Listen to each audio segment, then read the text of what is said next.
This guy's silk.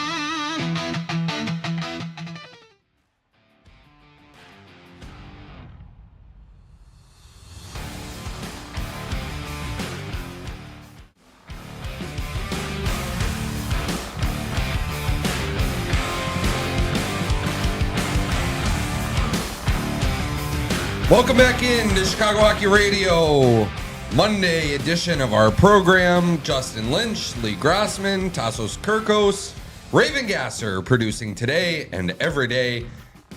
That intro never gets old, dude. Dude, that thing fires me up. I forget how fire it is every time we see it. Yeah. Absolute cinema. I even got my tagline in there. Raven did a fantastic job. Really gets me even more fired up for these shows I normally do. So, yeah. Packed schedule ahead for today's show. We've got Jack Skille joining us in about 10 minutes time, for former Chicago Blackhawk, current skills coach, youth hockey coach in Utah. So we'll get his take on the Blackhawks, and we'll also get his take on the Utah Hockey Club. And then in the NHL hour of the program, we have Sportsnet's one of their top writers, Luke Fox, stopping by the show. And we'll bounce around the NHL with him a little bit, maybe talk some RFAs, maybe talk Mitch Marner to the Blackhawks potentially, and a bunch of other fun stuff. So thank you to both of them for coming on with us here shortly. Quick plug, subscribe to this YouTube channel if you're new here. Follow us on Instagram at Chicago Hockey Radio. Leave a thumbs up on this video if you're watching right now, and leave a 5-star rating and review on Apple Podcasts and Spotify. I will be live streaming the PWHL game tomorrow, actually. Woo! Yeah, since we cannot stream any Blackhawks games this week, I decided I would stream a PWHL game. Why not? Why not? So it's Ottawa versus New York. It is the battle of the last two teams in the PWHL. But you know, it's a 6-team league, so 4 teams make the playoffs. So it's really a big game for both squads right now. You know, Ottawa's in 5th and New York is in 6th, but they also have one of the most electrifying players in the league in Sarah Fillier. So that should be a ton of fun. Hope to have a bunch of you join in with me, and Tim Tebow will also be there too. So that's a tank bowl there. Who is the top prospect there in the PWHL? I'd have to look that up. I'd have to look that up. There's quite a few. Yeah, it is a bit of the tank bowl. Streaming the tank bowl, bro. I'd have to look up who the top prospects are. I don't know. I am wearing my Wisconsin Badgers hat. Shout out the Badgers for winning the national championship yesterday. That was a crazy hockey game. I was watching the end of it as we were finishing up the post game. Ohio State's up 3-2 with 18 seconds left. Wisconsin gets a penalty shot for a hand over the puck in the goal crease call. Wisconsin scores on the penalty shot, and then they win it like 5 minutes into overtime. I saw that penalty shot too. That was nasty. Nasty. Same person scored the overtime winner too. So no way. I think you're just wearing that hat to get on Jack Skille's good side, though. Oh, did he go? That's right. Yeah, he's a Wisconsin dude. Boy. Yeah, grew up in Madison too, and he went there too, right? Yeah. Scored some big goals. Yeah. There we go. So, that was a great hockey game. That was a ton of fun. All right, Blackhawks. They played 2 games. They won one of them. The most recent one yesterday over the Philadelphia Flyers at home, 7-4. They end the 7-game losing streak. And let's just get right into it. Can we hear from the coach, Raven? We've had a few of those games in spurts, but tonight was nice because we haven't scored in a while, 5-on-5 especially, right? Is there anything that feels sustainable from this that maybe clicked that can be carried forward? Yeah, I mean, if we keep doing what we did, right? I thought we made a lot of plays, but had a lot of good puck support, and that was probably the biggest thing you noticed, that we were closer to the puck and we were able to break pressure, you know, if it was up the ice or in our own zone, and that was probably the biggest difference. Bedard to get three goals in 4 games now. I know we were talking this morning. It hasn't been perfect for him, but hope this can start a good final stretch.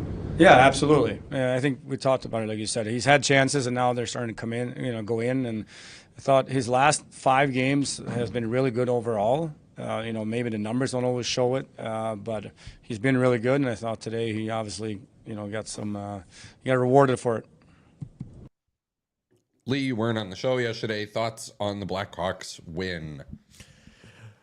Crazy game. I mean, kind of a sloppy game. Not the best goaltending from either side. But look, at this point in the season, we take what we can get. Cool for the fans at the United Center to see a bunch of goals. I think you take that, especially where this team's at. You take games like that, yeah, sure, it was maybe a little ugly, but a lot of goals, so it's just positives for a lot of those guys. Nice to see Veleno finally get one in, shoot one in the back of the net. Good to see Bedsy to do that all the time. I don't know. It was like it doesn't feel as good as like some of the past wins this season in like close games, just because it felt like talk about tank bowls. Like yesterday was every bit of a tank bowl, and I saw you guys on the post game just doing a little Philly talk and saying how that team is just like not very talented, not much more talented than we are. And I think, Justin, you said that they have to be going for Gavin McKenna next year, and I think you're probably right about that. You would think, right? By the way, has 26 points his last 6 games over there, and he's not even draft eligible. That's how good he is. So if they're smart, that's what they'll be doing. But yeah, it's just kind of one of those games. But it's like, look, I'll take those high-scoring, like action-packed games over some of those snooze fests we've seen lately this season. Those low-scoring snooze fests. So those are games that don't happen very often. So you take them when you get them. It was just a fun game to watch, and good for the vibes too. This team definitely needed a W. So they just saw Ben Johnson in attendance, and his aura transmitted to the team. He's brought his winning Rays to the Blackhawks before he's brought them to the Bears. I credit him for the victory, not Anders Sorensen. So no disrespect to the coach there, but yeah. Yeah, not my coach. No, not my coach either. Do we want to hear from Ryan Donato really quick? Sure. Let's hear from the Donut Man. Chance that you guys had during the losing streak, was it nice to kind of feel the dam break today and have those opportunities going? Yeah, no, and I think we responded good to going down too, right? I think it's like I said, you can get all the opportunities and they may not go in, and then you might get a lucky one that bounces off your butt or bounces off a leg and it goes in. So it's definitely nice to see those go in, and hopefully we can build on that. Do you think there's anything that can translate forward from this? Any things you guys unlocked or figured out? Yeah, I mean, I think I don't know. It's tough. We're lucky we scored a lot of goals, right? Because they obviously had some goals too. So obviously I think there's some things defensively that we could still work on, shut down. But at the end of the day, the win is the most important thing, and the fact that we were able to get to that point to score that many goals to give ourselves a chance to win is definitely something to build on. And obviously I don't think we want to win every game that way where we're letting them get some chances, but yeah, hopefully there's going to be probably some more games that are 1 or 2-0 games, and that's kind of the momentum we want to build.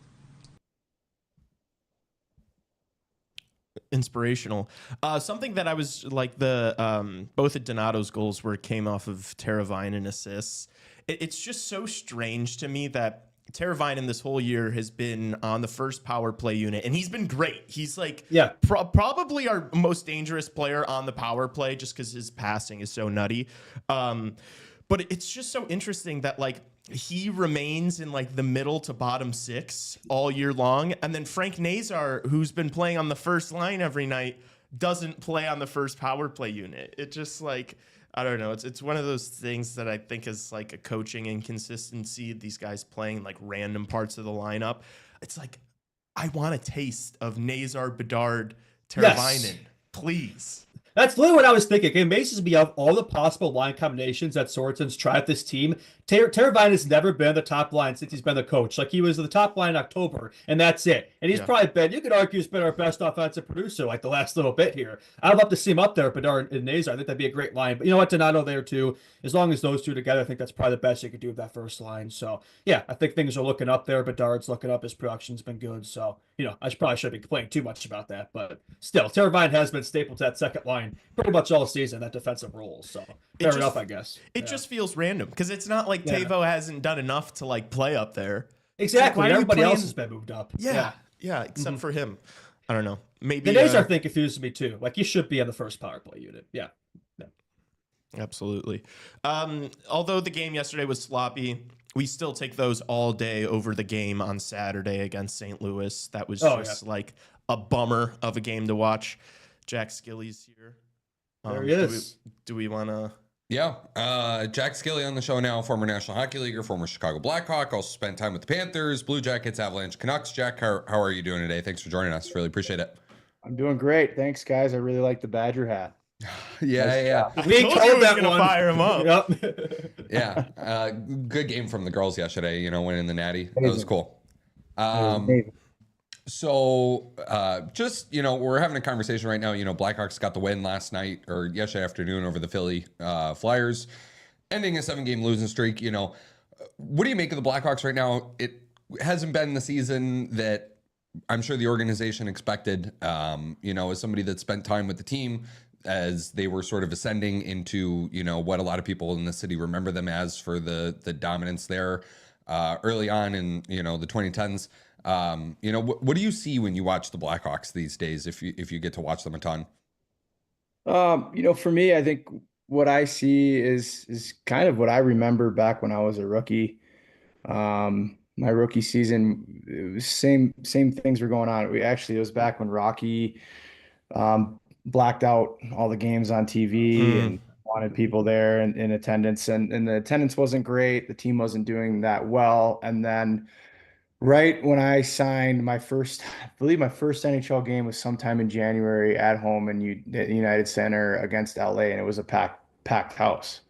So there's these waves, it ebbs and it flows, and I think that there's a certain ebb going on right now in Chicago, but I think everybody in management, I would assume, isn't really all too nervous, and in fact, they're probably downright focused more and excited about the future, and that's what I would say to Chicago Blackhawks fans is. Chicago's not the most forgiving city when you're losing, but man, oh man, do they elevate you when you're winning. So there's a lot to be excited for. They got a lot of great prospects in the pipeline. Some of my former teammates are working for them right now, and I just fully support them, and I know that they're great hockey people and they have a plan. So, I wouldn't be too concerned if I was a Blackhawks fan. I can understand frustration and you want to win games, but remember the guys in the room, they're not trying to lose. Yeah. They're doing everything they can to win hockey games for those fans. So do you see any similarities? You're drafted 2005. Do you see any similarities with this current Blackhawks team, what Kyle Davidson's trying to build versus obviously what we saw in the 2010s? Like similar game plan, different. Like, do you see kind of the similar vibes there? Yeah. Yeah, I mean, you got an outstanding player in Connor, and you got outstanding leadership in Foligno right now. Played with Fliggy in Columbus. I've actually known Fliggy since I was 16. He's a very, very good person. He's got a great family, and he's a perfect guy to have in the room. Patty Maroon too. That's some great things going on with him, optically, and the send off he's getting in the league. It's fun to watch, to see older players like that get the respect that they're due, and it's probably amazing for the young players in the room to see and be around veterans like that. So yeah, I mean, it's similar. I mean, it's probably different in some ways too, but again, like the answer doesn't really change. They have some really good prospects. They have some really good draft picks coming up in the pipeline, and there's a lot to look forward to. I think it just boils down to free agency signings every year. Yeah. Right. You played for a handful of NHL teams. You live in Utah now, coaching there. You grew up in Wisconsin, played for the Badgers. Do you have like an NHL team? Do you have allegiances anywhere, or do you kind of just like, I played for these guys, I like them. I'm in Utah now, I like them. How do you feel about like specific teams in the league? Oh man, I'm just there was a moment when I retired that I hated the game. Yeah. This career didn't go the way I expected. It probably didn't go the way most people expected it to go for me, being drafted so high. There was some bitterness, there was some resentment. But as I've grown and gotten through that portion of my life, through that chapter, I now am more of a student of the game than ever before. So I'm watching everything. Um, I, the Blackhawks hold a very special place in my heart. I love their organization. Back when I was traded, I was under the mindset of the grass is always greener on the other side. And then I quickly realized that, man, what Chicago had going on in terms of an organization and how they treat their players and the city itself and the fan base and the United Center and everything that came along with it. It's such a special place in the world. So the Blackhawks will certainly hold a special place in my heart. I'm a fan of Colorado. I'm a fan of just like really fast north-south and skilled teams right now that play the right way. Florida's just awesome to watch. Big fan of them. They play the right way every single night. They got crazy depth in that team. And Dallas, the moves that they made at the deadline, I mean, like there's some really good teams to watch. So I'm not really a fan per se, but I do hold a special place for Chicago. So you wouldn't say there's a favorite team that you played for, but if you had to pick one, would it be the Blackhawks? Yeah. Forcing it out of him. Yeah. I mean, Vancouver was awesome too, Yeah. right? But I was only there for a season. So, organization wise, I was, with them for 4 in Chicago, and I got to know them really well. And yeah, it was a special time in my life. Awesome. You mentioned how you were picked high and how things might not have gone exactly how you wanted them to in Chicago. I feel like right now this team has been selecting high a lot over the past few years, and we have a number of guys that are maybe either playing in the AHL or playing like bottom 6 minutes when they want to be playing higher up. What advice would you give guys like Lucas Reichel and Kevin Korchinski that like are maybe in somewhat similar positions, have all the talent, but just need to stay the course? Like, what would you say to guys like that? Well, one, be patient. And two, the grass isn't always greener on the other side. And I think what they're feeling is what I felt. They're feeling pressure, and they're feeling, and for me, as I've matured in life, I guess I've understood that pressure generally comes from yourself. And I don't think they're getting any pressure from the organization. I would expect that. I'm sure they're being patient with their development and growth as players. But we tend to, sometimes as a younger person, we lack the maturity to be able to, just understand that there's a process here. There's things like a coach's trust that matters. You don't have the coach's trust, you're going to be in and out of the lineup. And in order to gain a coach's trust, you have to do certain things. And sometimes that sacrifices, being the lead guy. I mean, that's the hardest part when you're a high draft pick. You're usually the guy growing up, and then you end up being on a team with a bunch of the guys. So, how do you manage that? So you got to climb. You got to climb the ladder, and you got to prove yourself every day. I'm scouting some UHC games for a company called Team 33, and I've learned as a scout, like, man, you can really see who's playing the right way. You can really see who doesn't change their game, whether they're in the bottom 6 or the top 6, who's reliable, who manages the puck well, what type of player they are. Do they have hockey IQ within that?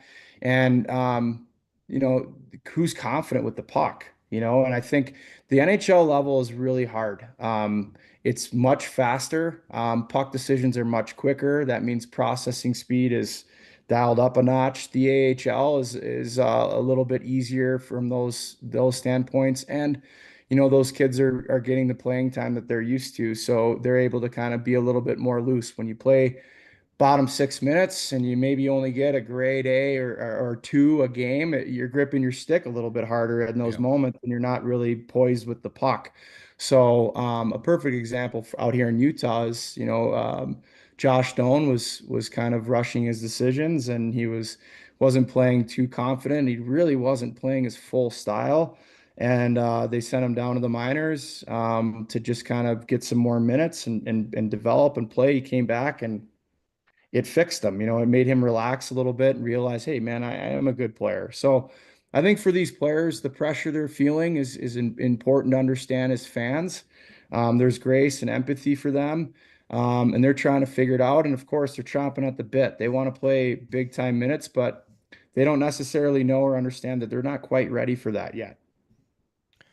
So, in relation to that, a little bit, Connor Bedard is obviously supposed to be the guy here, and he's, everybody sort of seems to forget that he's still a 19-year-old kid. But you see it sometimes with him, like the frustration, the stick snapping, the banging the stick on the boards, the throwing of the helmets. What is the line there for a player of like, it's good that they're showing that emotion because it means they care, but at the same time, you don't want to get them too bogged down on the minutia maybe of, hey, maybe things aren't going well right now, but they will later on. Yeah, I mean, in that situation, he's got more of that Patrick Kane, Jonathan Toews path, quickly immersed into the NHL and the pressures of it and all the expectations of the fans. And he's a special player. He's a special talent. He's able to play 200 feet, and he's a high compete level, and that's what you're talking about here. He wants to win games. Yeah. I'm not a coach for the Blackhawks. There's a reason why, right? They have very experienced people working for them right now. But I would say if I ever ran into Connor and he asked me, which he wouldn't, but if he asked me, I would just say, hey, buddy, like let's focus on your teammates. Yeah. When we're feeling those pressures, and he's feeling a lot of pressures, you can see it. Like it's almost as if he's carrying the entire city of Chicago on his back at times. And I think for Connor, the best thing for him to do, and anybody in that situation, is when I say focus on your teammates, serve your teammates. How do you make your teammates better in practice? Pull them aside, work on some skills. You're not teaching them, you're not coaching them, you're just doing it with them, and you're moving with the group. And you're focusing on helping your teammates get better every single day. And through that service, we generally feel a pressure release because it's no longer about us anymore. And then you play for the win, not necessarily to be the guy that's getting the points. I think it's probably tough for him to manage those two angles. He's playing for the win and he knows he's the guy. So, if I'm not producing, how are we going to win games? Totally understand that. But if you just focus on, I mean, get a good shot block at some point. Shut a guy down on a good, healthy back check or a track, and create a great turnover, and just play the game the right way. Get the lines, get it in, and not force a play, and in the danger areas, and let your game, develop within that, and let the game find you. I think special talents like that discover that early on, that if I'm just patient, and I allow the play to develop, it's going to find me. I don't need to force anything. It's awesome. Transitioning away from the Blackhawks here, how long have you been living in Utah? 6 years now. 6 years. Okay. So living and coaching there, how has the club coming to Utah affected the hockey scene, the youth hockey scene in Utah? Are fans just like super pumped there? Yeah, I think fans are really pumped. I think it's a double-edged sword. I think a lot of the youth hockey community is excited. They're attending games, but with that excitement comes expectations, right? It's kind of the same conversation we're having with Chicago. Um, and things don't move. I always tell parents as a coach, like, development's a crock pot, not a microwave. And I think UHC is doing their best to immerse themselves into the youth hockey landscape and grow the game, but I think it's moving a little bit slower than they initially anticipated. There's several reasons why, in my opinion, from just observing it unemotionally, why that's happening. It's unfortunate. For me, like as a hockey person, I come from a background of collaboration and working together, and giving anybody, including mostly the NHL, the resources or the whatever they need. They approach me, they need something. Hey, it's done. You guys are the NHL. Like we can't really grow this game and help you guys be successful if I'm gonna try to push back on any of your plans. And I think there's some of that unfortunately going on. We have a bunch of city-owned rinks, so there's some bureaucratical stuff going on, and it's tends to get in the way of what you would deem as like, man, this is a chip shot. Now the NHL's here. This should spur growth and development, but it's being slowed down for reasons that aren't necessarily related to the game itself. What do you Ryan, think of what? no, Sorry. you first, Justin. You Yeah, I was first. going to ask, like, how do you think about what Ryan Smith is doing over there, the owner? Because I just noticed you brought up the TV blackout earlier with good old Works, and all Hawks are struggling right now at CHSM, and some Hawks fans struggling to watch the games. But I realized what he did over there is I think he offered a $1 subscription to all Utah fans to be able to watch the rest of the games this season. What do you think he's doing? Do you think he's doing a good job? Yeah, I think piggybacking off what I just said, I think he's realizing that there's a little bit more resistance than he expected, and I think he's doing an amazing job just trying to make the game more accessible and remove the barrier of entry for people. And I think that's the key, right? How do we remove the barrier of entry? How do we grow? And that's finances. Yep. For the most part, this is a very expensive sport to attend and watch, but it's also 10x when you're playing it as a kid. So it's a financial burden on a lot of people in their households. So I think Ryan Smith, has some empathy for that and respects it, and I think he's doing the best he can to remove that barrier of entry. And what I really am excited about with Ryan's plans is he's trying to remove that city-owned rink issue by, creating a bunch of private rinks Yeah. in our area, which is it's just going to spur a lot of growth when that comes. Again, I wish I could wake up tomorrow and 6 or 7 brand new private rinks exist, but we all know that takes time and Yeah. it's a crock pot, right?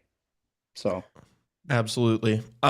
With the Jack Skille Hockey Academy, you have been coaching such a wide range of like players from different age groups, whether it's young boys and girls or pro level guys.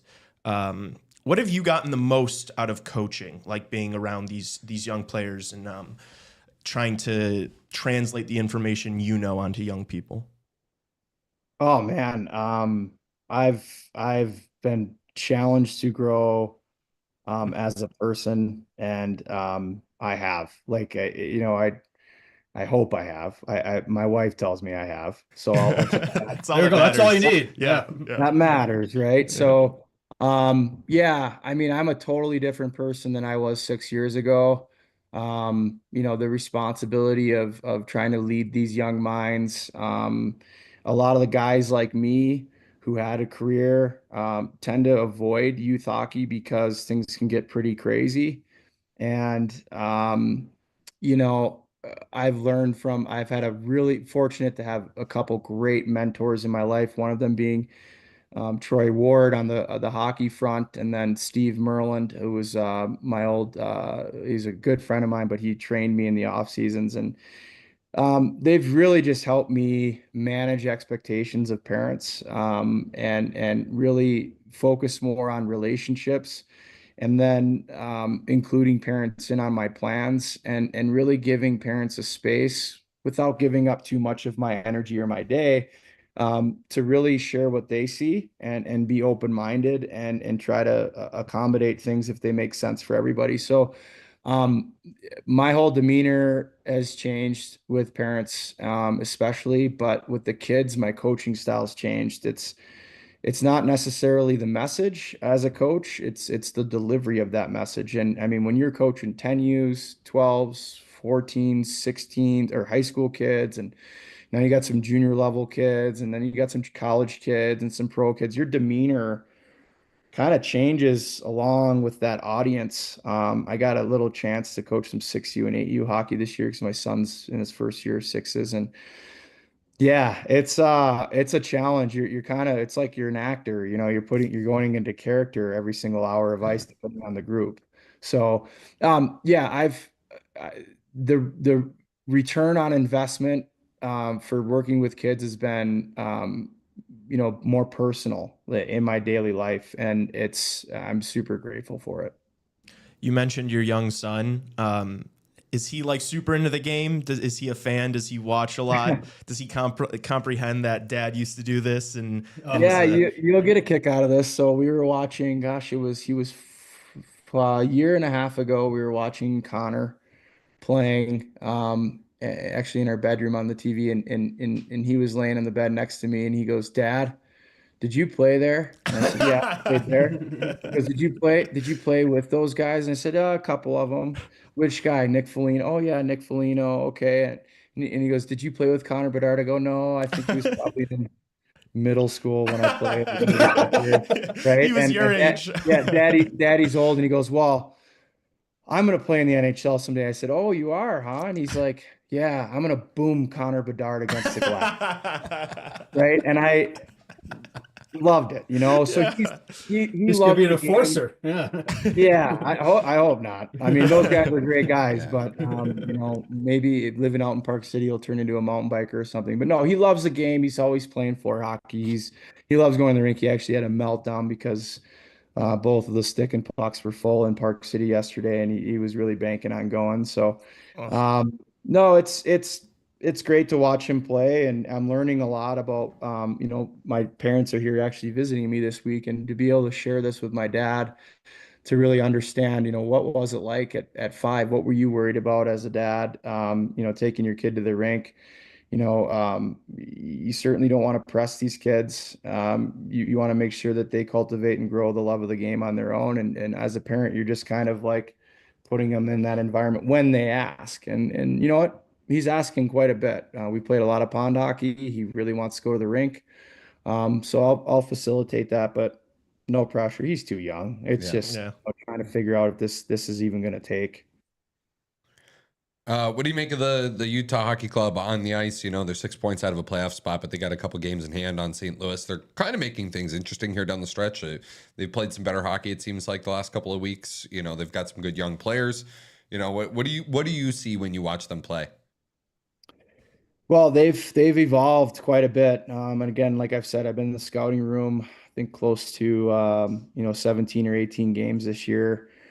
Fortunate to be around a lot of great hockey minds all year in those scouting rooms and build those relationships. But watching the team, they started out not necessarily understanding the right way to play the game, the 200-foot game. And, when they would play against teams like Florida or Vegas or St. Louis or, Ottawa had a game where I think they exposed them pretty good early in the year, with just their 200-foot game, right? Like Vegas comes in and they just steamroll you just from consistent layers of defending and patient, and they'll just capitalize on a turnover. And I think over the course of the season, Utah has managed the puck much better. I think they've bought into that 200-foot style of game, and they're playing playoff hockey, which is dangerous, right? Like for other teams that are in the lead right now, when you're in the lead of the league for too long, you can get a little complacent when everybody else, like Utah, remember 2012 when LA squeaks in as a wild card and they ended up winning the whole thing. So it's going to be interesting to see what happens as the season comes to a close for this group. I hope they make the playoffs. I know a few of them. I worked with a few of them this offseason. They're great people and they're hard workers, and they're just playing the right way. They just know what they are now. And I think it's dangerous to play against. Heading into the playoffs here, do you have maybe one, or I know you mentioned at the beginning there's some wagons right now, but do you have a cup favorite or two? Yeah, I mean, I love Pete DeBoer and what he's doing in Dallas, and I think they've been in the hunt for a couple of years. Look out for them, and they, obviously with Rantanen and some other moves they made. Wow, like that's going to be fun to watch. Yeah. Florida has just been, I mean, downright amazing this year. They have a certain culture that it just radiates off of them when they play, right? So. They made some good additions too. So I'm not going to sit there and I wouldn't gamble my money on it, because I know like once you get into the playoffs, like you need a hot goalie and you need to play the right way as a group to win. And winning's really, really hard in the NHL, but it's even harder in the playoff setting. So I'm paying attention to Dallas. I always like Colorado just by the style of play that they have. But Florida, who I think they're going to be tough. I think they're going to be tough to beat for anybody. I have one last one here for you. And it pertains to Florida. When you were in Florida, did you ever really sort of expect that the franchise would take a turn the way that it has? And also piggybacking off of that, one of my favorite players growing up was Stephen Weiss. I don't think he gets really enough credit for how solid and consistent he was in a market where it was very difficult for him to be as good as he was. And I know things didn't go so well for him once he went to Detroit, but, he was just so good. And, I was checking, he was leading the team in points when you were there too. And, but did you ever see Florida really going this way when you were there? No, I mean, it's a tough market, to be totally honest. That's always been a hard market. Back when I played, it was more or less like when Philly was in town or the Rangers were in town or anybody from the Northeast, especially Montreal, you come out and it would be a packed house of the other team's fans, and you're like, oh my God, we got a road game, but we're at home. And then, when you play against other markets that, the Snowbirds didn't really care about. I mean, that market down there, what that organization has done is just flat out amazing. Yeah. And years ago, next to impossible to accomplish what they've accomplished, right? Like all those people that live there are from somewhere else and they have their own teams, right? So that's why, like, their team comes into town, they pack the house, like, and people, it's a designation spot. So, you know, it's like, or sorry, destination spot. Mark my words there. These people want to go down to some sunny weather and watch their team play. Somehow, some way, the Panthers organization were able to put together this team and this culture and get people locally to buy in and follow them and get excited about home games, especially. And they've carried some momentum because of it. So no, I didn't expect that. And then, and regarding Stephen Weiss, I mean, I look back, I had no idea what he was myself when I was playing there, and I played on his line for a little bit when I first got traded, and I kicked myself because, yeah, truly a special player, very reliable center, and you know, a very good veteran presence in the room, very quiet, but always did the right things, and he was a great person. I should have paid more attention, to be honest, at just how he navigated things every day, not even just on the ice, but just as a professional. So definitely a name that doesn't get discussed enough. I would agree with you there. You guys got anything else? I would, before we let you go, you've been super generous with your time and we really appreciate it. The chat is loving you. I would love to know, the last couple years of your career, you played overseas in the KHL in Switzerland, Germany.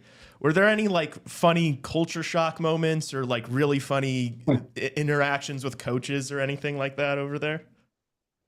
Well, you know, yeah, I was in Belarus, so Minsk was a great city, to be honest. Like really great restaurants, and what was interesting to me was they had, you know, Uber's just great. It was awesome. Like Uber's available, and I was like, when I first signed, I was like, man, how am I going to get to and from the rink? Like, what am I going to do? And the guys were telling me, like my agent was telling me, the guys were telling me, oh, just Uber, just Uber. I'm like, I'm not going to Uber all year. That's going to be expensive. Like, that's crazy. Like, what are you talking about? So I was looking into a car, and there was like the car, blah, blah, blah. And then this Rob Klinkhammer was playing there the year before me. And Klinks was just like, no, dude, trust me. Just like, you don't want to, you're going to pay more for a parking spot for your car rental than you would in Ubers every day. So he was right. It was like $2.50 for like a 15-minute like Uber ride to the rink. Wow. Right? It was just like, and it's funny. So you get into the Uber, and I learned a little bit of Russian just to navigate it because most people didn't speak a lick of English. So, which was isolating, right? But we had our 5 or 6 imports on the team that you could rely on. But, and, you know, obviously 2 or 3 months into the season, we all ended up hating each other because we were hanging around each other too much on the road and whatever, right? So it's a natural progression. But, you know, like the Gavarish po angliski, right? Like that's what I first say getting into the Uber, and hopes that, you know, that means like, do you speak English, right? So you'd hope that you hear da. Yeah. Right. But most of the time you'd hear choo choo is a little bit or niet. If you heard niet, You're it's like, cooked. oh my God. Yeah, you're toast, right? So you learn how to order a little bit, speaking Russian at the restaurants. But you know, it was a fun experience. It was a good league. I mean, I got stuck in Shanghai. I lost my passport riding a bicycle on a day off in Shanghai, and the team left me there. So I was stuck there for a week with that dumpster fire of a situation trying to get out of China. So, I mean, yeah, it's crazy. We had a kind of a saying on the team, the imports, kind of said like, if it doesn't make sense, it makes sense over here. So you just kind of had to accept it and just try to be water flowing around a rock and not get too upset about stuff. That is hilarious. I'm not gonna lie, as someone who lives in Chicago and does not have a car, I'm very envious of the $2.50 Uber situation. I would take trying to speak Russian to have $2.50 Ubers. That's hilarious. But do you guys have any more for him? No, I'm looking through this roster right now, the year you were in Minsk, and it was, you guys were carrying the team there with all the imports, you know, Marc-Andre Gragnani and Quentin Howden and Justin Fontaine, and you had a young Igor Sharangovich on that team too, so that's pretty cool. That's a fun. Yeah. There was oh man, those guys were the Belarusian guys. They were beauties. They had fun. It was fun to be around them.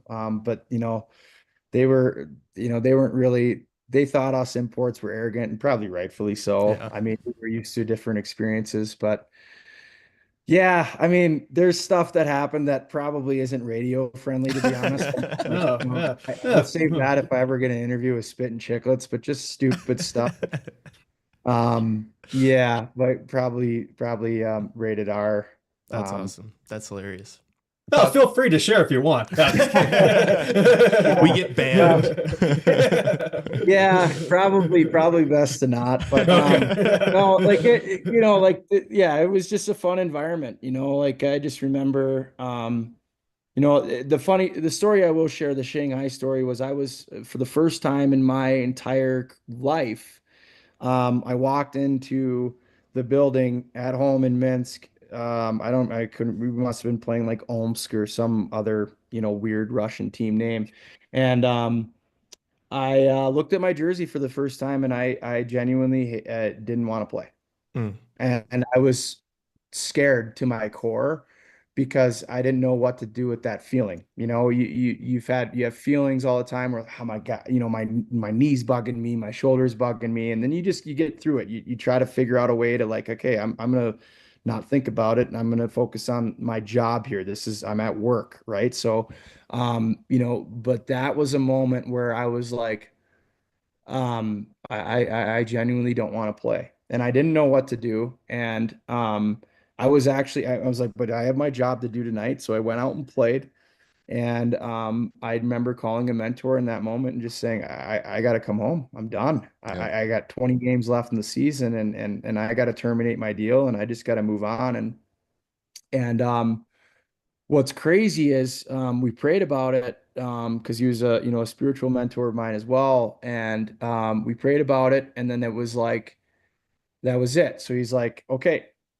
We had a flight that very next day to Shanghai. It was a 9-hour flight where we pit stop in Siberia halfway to refuel. Oh my God. And I'm like, the last thing I want to do is get on this flight. Like, I would rather have a 9 or 10-hour flight home than go to like China of all places. Right. So he's like, nope, you have to. You made a commitment. You got to do this. I said, okay. He goes, just let God show you. Like, is it time to end, or is it time are you going to move on? So we get to Shanghai, and I was completely checked out. And I, for the first time in my career, was kind of reckless. And I was like, you know what? I'm just going to ride a bicycle around Shanghai. I'm going to go to Starbucks, get a coffee. Who cares? I got practice later in the evening. Doesn't matter. Went to practice, went to team dinner, and our guy, player personnel guy, didn't, by the way, speak a lick of English, which was, we always needed a translator around this guy. Says, comes into the room and go, basically says, I need your passports. You need to give the passports to the check-in or the front desk. And I said, okay, cool. So I go back to my hotel room, and can't find my passport. And I was the guy that would leave my passport in the hotel room, would never have it with me. It was like always in a safe spot in the hotel room, so I'd never lose it. And I couldn't find it. So I'm flipping everything around. I'm freaking out. And I finally sit down and I go, no matter what I do, this passport is not going to just magically appear. Gone. Right. So it was a tough moment. And Gordy Dwyer was our head coach. And I'm like, how the hell am I going to explain it for me? Right. So I go down there and I see our team doc, Boris, and he's like, hey, how are you? And I'm like, I'm terrible right now. And he's like, what's going on? I go, I lost my passport. And he goes, oh, this is problem. No. And I'm like, he's like, we go to Andre and we ask him, what do we do? Right. So I'm like, oh my God. Okay. The guy that doesn't speak a lick of English. And right when he says it in Russian to him, he starts high pitched screaming in Russian. No. And he's like, blah, blah, blah. And I'm like, oh my God. That was the moment. I'm like, I am truly effed here. I am done. Right. So Boris goes, you need to go to front desk and you need to ask them what you do. And I was like, Wait a minute, I'm on my own here? Like there's no team like Oh my resource gosh. to help me? Like did he not have copies of our passports or anything to help me in a jam like what USA Hockey does when we were on the road? I kind of expected all that. No, totally unprepared, no plan. So the front desk goes, "Yeah, you need to go to the consulate, you need to do this and you need to file blah blah blah." And I'm like, "Oh my God." And Gordy was just like, "You've got to be kidding me, Jack." And I'm like, I've never, this has never happened to me. I'm so sorry. So I was basically marooned in Shanghai for a week trying to Wow. sort out all these details to Oh get my back. gosh. And about the first 2 days, I fell asleep in the hotel room and I think I slept, yeah, it was 16 hours straight Oh my gosh.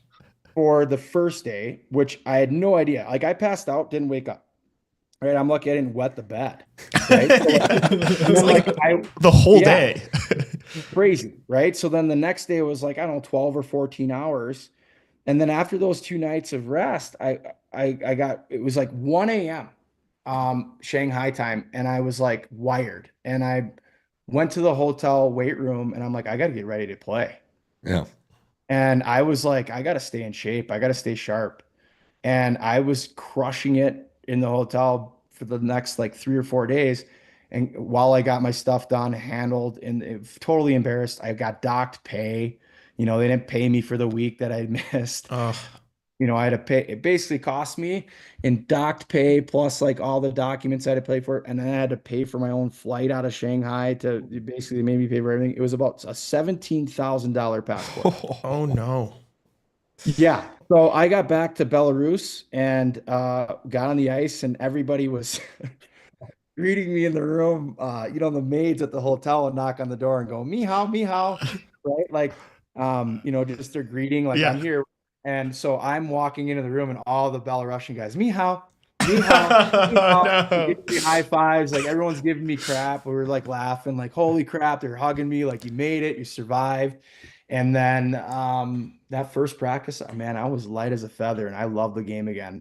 Yeah. And I finished the season strong, and then ended up signing a contract in Switzerland, which was an absolute disaster of a season in Oh. Geneva. Which I know there's former players that played in Geneva during that time, and they'll tell you horror stories as well. But whatever. It was all laid out for me, and I'm glad. It's a spiritual story, right? Like it was like I was ready to let it go, and there's no other explanation for me. It was just sit down, you're tired, you're lonely, you're exhausted, like you need time to think, right? So that's how it worked, and it revitalized my career. Do you think you grew the most spiritually while you were playing overseas? Yeah, I mean, yes and no. Like it's tough when you're alone like that, Yeah. you're alone. I didn't have a spouse with me and like some of my teammates do, the other imports, so I didn't have that companion to like, help shoulder the burden. I was Mhm. 10 hours away from family, so I felt like more or less felt like prison. But yeah, I think the alone time was definitely beneficial. Mhm. Getting to know myself a little bit more, and it's hard to do, in the distractions of the day-to-day life. But I would say I've grown more spiritually from coaching kids Mm. and being a father and being a husband. Yeah. Now, excuse me. I mean, marriage has taught me a lot of things too, and um, I'm just so grateful to have a lovely wife and Sarah and this beautiful, beautiful boy of ours that is just a relentless hard charger every day. He's hard to keep up with. So That's awesome. Jack, thank you so Yeah, much. thank you. Yeah, really We appreciate really it. appreciate you coming on and sharing some of your story with us. Yeah, it was awesome. Thank you so much. no problem. And good luck to the Blackhawks. I'm always watching and I love that organization. And I'm excited for the fans. I hope they are too. I know the market. I get it. Yeah. That their patience isn't really a thing there. So, but it'll happen. How do you feel about the Badgers? Oh, the Badgers men's team. To be honest, like I haven't watched them much. I took my Yeah. son there to the Kohl Center. We're gonna do a trip once a year, to Madison. We did the first one this past year where it's just me and him watching Badger hockey, and That was really fun. So I'm going to try to keep the Badger blood going in our family. If he chooses to play hockey, or even if he just, ends up going to college someday and as a non-athlete, that'd be great too. But yeah, I haven't really paid much attention. I know a couple of their players. They got a couple really good players there, and they're fun to watch, and they'll probably have some good NHL careers. But I've been actually recently, because of the NCAA finals with the women's team, I'm just so proud of Mark Johnson and the program he's built there for those women. And it was so fun to watch them beat up so bad on the Gophers. And I was just screaming at the TV. The other night I was pissed about the Badger basketball loss to BYU. Yep. Like, I'm supposed to politically correct, like I'm supposed to be like a BYU and Ute supporter, and I am, but like not when you're playing against the Badgers, man. Yeah, it's your Badgers. It's my Badgers. Yeah, absolutely. So I love seeing Gopher tears. Yeah. Fair enough. Thanks so much. We really appreciate it. Have a good rest of your day. Enjoy the hockey out there in Utah the rest of the way. Should be an exciting end of the season here. All right. Good luck, guys. Thanks so much, Jack. Thank you. Appreciate it. It's Jack Skille, former National Hockey Leaguer, former Wisconsin Badger, former, Chicago Blackhawk, Florida Panther, Columbus Blue Jacket, Vancouver Canuck. That was a ton of fun. That was really cool. Yeah, that guy's awesome. It just seems like such an intelligent, wise person. Like, that is exactly who I would imagine you want teaching and coaching your kids, right? Just like a wealth of knowledge, head screwed on right. Seems like an awesome guy. So we really appreciate him coming on. That was awesome. First former Blackhawk on the show. So nice to tick that one off. But yeah, that was sick. Absolute beautician. Hopefully the first of many there, right? No, definitely nice to hear his stories. I'm sure we could have talking for hours. About every club, I'm sure he's got something going. So yeah, for sure. Nice to have him on. That story about the passport Insane. in Shanghai. It's a television show. That's the craziest story anybody's ever told on this show. Yeah. So yeah, dude, I had a feel like all these NHL guys, when they go play in Europe for like the end of their career, they always just have like the wildest shit happen to them. So yeah, that was awesome to hear. That was hilarious. Yeah, it was like a sitcom episode. You're right. Yeah. All right. Back to the Blackhawks. We're going to do another probably 15, 20 minutes here before we hit a break, and then we will welcome Luke Fox from Sportsnet on the other side of our break here in between. Blackhawks have we ever done and two NHL. guests in one day? Nope. Yeah. Nope. Wow. We're just making history today. We're cranking out the guests. Yeah. This week, next week, like we're going to have plenty of people on from around the National Hockey League. People that are doing what we're doing. That's the way you grow a little bit. You gotta be connected with people. Now he knows who we are and get us out of our comfort zone a little bit. Like it's good to talk to new people and be like, oh my God, this guy played in the NHL. Like it's good for us. So yeah, I think I'm glad you two are good at interviewing. I suck at interviewing, but I'll get better at it. We'll get there. Yeah. It also, Justin, it's not the easiest thing that you're also on Zoom. Like if you're in person, you can kind of pick up. Like I have a feeling when I know what Tassos is about to ask something, and it's harder over Zoom. So. Don't beat yourself up over it. Okay. So the other big Hawk story of the weekend, Patrick Maroon announcing before the game on Saturday, his hometown of St. Louis, that this would be his final NHL season, that these games in the stretch run, which I think we're down now to 11 games, correct? That's right. Yeah. Yep. 11 games left in the season, that they will be his final ones in the National Hockey League. They did a nice tribute for him in St. Louis. They named him the first star of the game afterward. Yesterday, he played really well. He, gets the goal, gets the assist in the third period. Yeah, right. A couple of points. He may have been our Hawks player of the game yesterday. Yeah. This weekend. Yeah. Yeah, he had the fight on Saturday, too. He was a fight yesterday away from a Gordie Howe. So, yeah. Yeah, he was playing energetic in that Saturday game, too. It was definitely a very emotional day for him, emotional weekend. I don't think we're really surprised by this. It's kind of felt like this is Pat Maroon's last season. But also, respect to him, too. This is how he's going out. He's not going out with some, playoff contender here, hoping for one last cup. No, he's riding it out, this rebuilding Hawks team, teaching a lot of these young guys, just being a good mentor in the room, sharing his wealth of knowledge. He's going out kind of the right way. So, appreciate everything he's done. I know we've kind of, make fun of him sometimes of his show, but, in all seriousness, he's a good guy in the room. Players clearly look up to him. done it all the right way. I mean, the fact that he's going to play 850 games his NHL career it says a lot. Plus all those games in the minors, like he's been around for a long time. He's made a good career of himself. Roller hockey legend as well. I'm sure he'll keep ripping up there after his NHL career is over. Another guy too, I'm sure who'll have plenty of stories to tell. Maybe we can get Pat Maroon on at some point. That'd be sick. Who knows? But yeah, no, definitely respect for sure. That's a great point you made about him like choosing to stick it out and finish with this team as opposed to like trying to go contend again. We have like done our bits on Pat Maroon on this show, but I think looking back on his time here, we will be referring to Pat Maroon as a Blackhawks legend, and yes. Just appreciating him for what he's done this season, regardless of his speed out there. I think the presence he's had in the room this year, and hopefully these kids have learned a lot from him. And so when we win a Stanley Cup in a few years, we'll look back and say thanks, old Patty Maroon. There was a moment in the Blues game where Pat Maroon was on the bench and Connor Bedard was sitting next to him, and he literally just looked at Connor for a few seconds and then just patted him. Like that was just such a wholesome moment. Like I don't know, like just something about like he clearly looks up to like a lot of these kids who are in the same position that he was. Lucas Reichel was another guy, right? Yeah. Brought him in when they were in the holidays in St. Louis there with his family. He speaks very highly of Lucas Reichel. I know he did on Spin Chicklets, so or David Faceoff, wherever it was. So yeah, it's just he's had a good influence on these guys. And I think when we talk about veterans on his team who have the right mindset, like he's one of them. Like he's not a problem there. Like you could say there's some veterans in the room who maybe have been. He's not. So no, he's definitely given all on the line. He even said it, gives it every shift. And I think he's had to in his career to survive, and he's accomplished that. So respects to him. I think he probably could still. I think his wife even told him, like, yeah, you could still play. But he's like, no, I want to go on my terms. I don't want to scratch and claw my way to, the end here. So respect to that. Yeah. Absolutely. Yeah. Do we want to hear from Pat Maroon on announcing his retirement? Yes. Yeah, let's hear it. Yeah. I mean, it's been in the back of my head all year.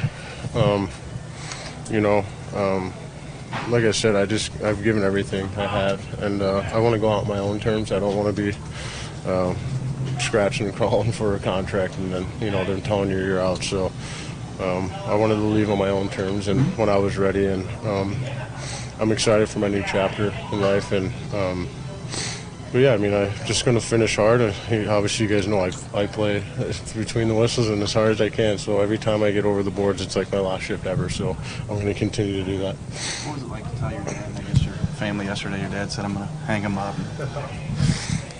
My wife doesn't want me to hang him up. She wants me to keep playing. But it's just a choice I had. I have no regrets in this game. I've given it everything, and I've done everything. I achieved everything I could. St. Louis kid growing up here, and I was 352 games in the minors and 840 games in the NHL right now, and who would have thought that? So I'm just happy. I got to win in my hometown, and go on to win 2 more, and I've done everything. I achieved everything I thought I probably. Seems like he keeps rambling on for a little bit longer. It's okay. I mean, dude, it is crazy. Like his career path and how much time he spent in the minors, and to play this long in the NHL, win 3 Stanley Cups. It's like, what else does that guy have to prove at this point in his career? It's honestly one of the craziest careers in the NHL. You can make a movie about this guy, honestly, or a documentary, right? Like he probably wasn't supposed to be to play this long in the NHL, right? And he's carved out a path, and he's had a lot of success. Like there's only a few other players in the league who have won 3 Stanley Cups. So and that says a lot right there. The teams want him for what he provides the room, not just on the ice. So he's done it the right way. You gotta give him credit. Definitely a role model for players to follow, young players to follow. Yeah. Yep. Good leader. You heard him talking in the locker room yesterday in that clip that was going around social media, handing out the belt. Not the season that the Blackhawks expected, clearly, but that there's still an opportunity here for them to try and build a winning culture. He gave the kudos to the young players, said that they have a lot of talent, that there, is a lot of runway for them to do something special, which obviously is the case, seeing as these guys are just starting to make their marks in the NHL. So, yeah, really good leader. Like you said, roller hockey legend, should never have really played in the NHL. I saw a clip going around one of my favorite Instagram accounts for hockey is called Hockey Worldwide. A guy named Dylan runs it. He's a cool guy. I just so Pat Maroon's played one world championship for the United States. He scored 1 goal for the United States. And I think they finished like 4th or 5th in that tournament. But he actually won a gold medal with the inline team at the World Championships one year. Yeah, like this, he was like a crazy roller hockey player. So they call him the Wayne Gretzky of roller hockey. I think that's actually what they call him. Yeah. Like seriously, apparently he's like the greatest roller hockey player there's ever been. I don't know if that's true. I would love to like see it and like see how different it looks. Like, is he just it is different. Is he just like buzzing out there, you know, just like Patty Maroon just flying like McKinnon? Well, you know, there's also really the roller hockey is Betsy. I'd love to see those two play together on a team in roller hockey. That'd be dominant. Absolutely. Yeah, I hope that we finish this year doing it for Patty, you know. Yeah. Sick that like the day after he announces his retirement, he scores a goal and an assist.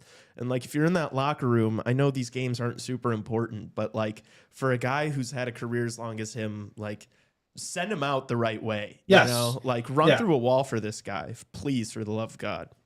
And I changed my mind. Like before, I would have said before his announcing his retirement, you know, I'd be okay scratching him. Don't scratch him. Let him play the last 11 games here. Right. If anything, it seems revitalized to me because he knows it. Like these are the last 11 games of your career. Like you want to give everything you have left here. Right. So no, I think for sure play the man. Yeah.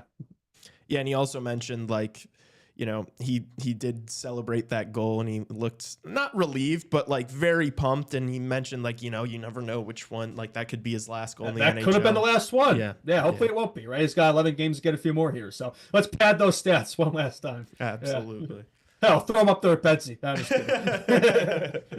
Maybe just for kicks, like one game. I don't know. Pat Maroon on the first line before Teuvo Teravainen. Fuck it. It wouldn't shock me, honestly. It would not surprise me. We're just having fun at this point. Yeah.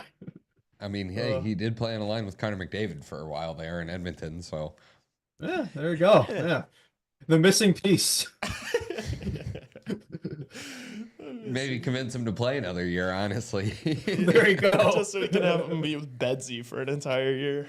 Oh my goodness. All right, what else do you guys want to get to before we hit a break? Bernard interview with CHSN. It's actually really good interview, actually. Yeah, it was awesome. Yeah, I talked about a little bit one of the post games. We could get more into it, right? Just kind of talked about how he's dealt with the frustration this season. Like we've covered it for these last few months. It's been a frustrating season. Like we didn't expect much, but we expected a little better than we've seen. But like he seems to understand where we're at right now. Like it doesn't seem to be a concern or worry for him, right? Like of course you're going to show off that frustration, but I think he understands the long-term plan here. He's really excited about the young guys coming in and building something here. And just he reiterated how he just loves playing in Chicago, loves being here. So, you know, for all the talking heads who are getting clicks out there, maybe they should watch the interview first because it seems like he just gets it. Yeah.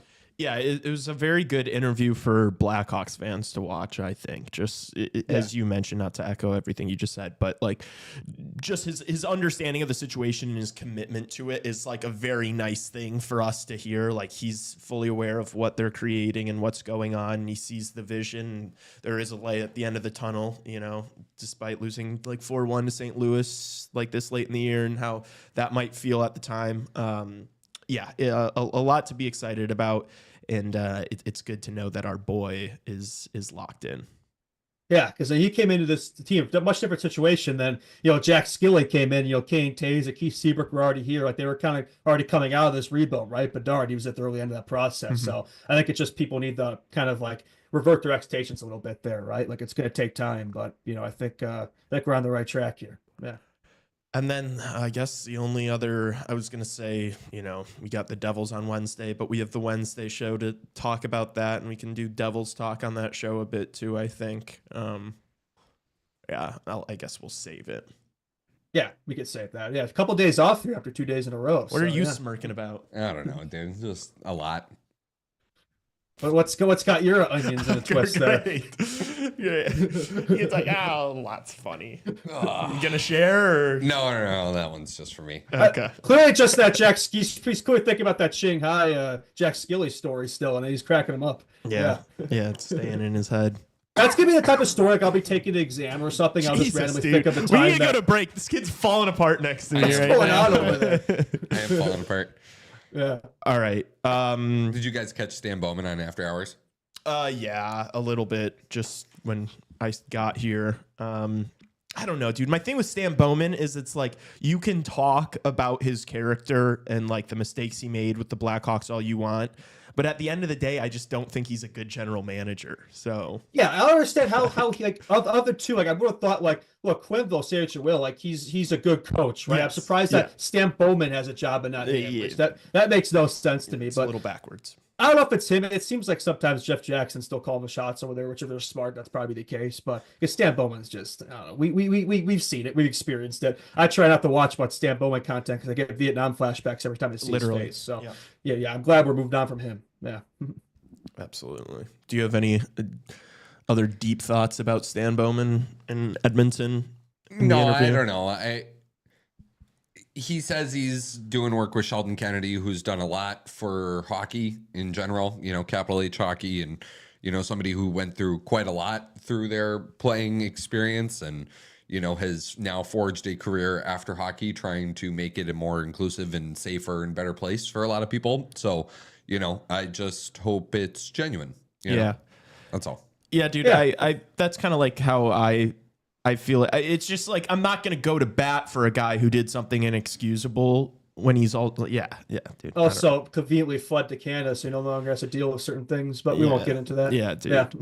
not a whole lot of positive things you're going to hear from CHR about Stan Bowman. But what are you going to do? All right, should we hit the break? We got Luke Fox on the NHL Hour, which is going to be a good time too. Yeah, it is one of the best writers at Sportsnet. So, all right, let's get to it. Let's hit a break. We'll be back on the other side. You're watching and listening to Chicago Hockey Radio.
All right, welcome back.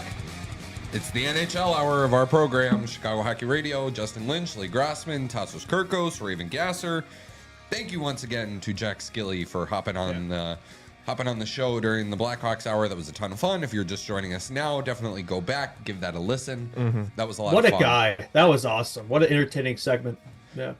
One other thing, I meant to mention this on the post game on Saturday after they played the Blues, but we probably should have asked Dan Gallant about Dylan Holloway and Philip Broberg. And, you know, what that team would sort of look like if you'd rather have maybe those two guys over, you know, Jeff Skinner and Victor Arvidsson. But yeah, Holloway's having a pretty decent season, isn't he? Yeah.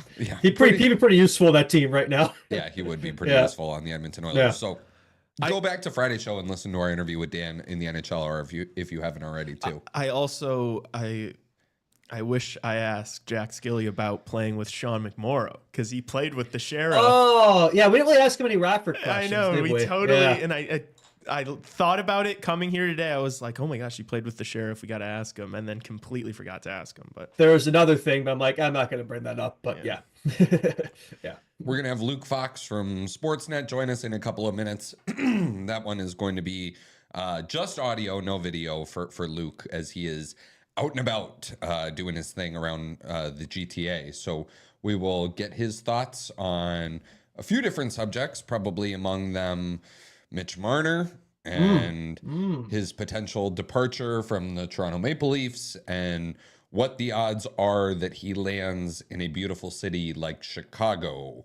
Chicago. Yes. Feed our delusions. Well, hopefully he might not. He might shut them down. Like, y'all are in dreamland there. We'll find out. Yeah, but he is truly one of the best in the biz. So a good, fun show today. What else are we going to get into? Maybe with Luke or after Luke. You know what caught your guys' eye in the National Hockey Probably League this week? just hear about the contenders, right? Who are the guys that picks he has to win the cup, Yeah. things like that, of that nature. Yeah, probably. Yeah, I want to ask him about like certain beliefs I have about teams like the Capitals and the Jets and stuff like that. Just to have a pros perspective on it will be interesting and fun. I don't know how'd you guys feel about the games that happened this weekend? Some good ones.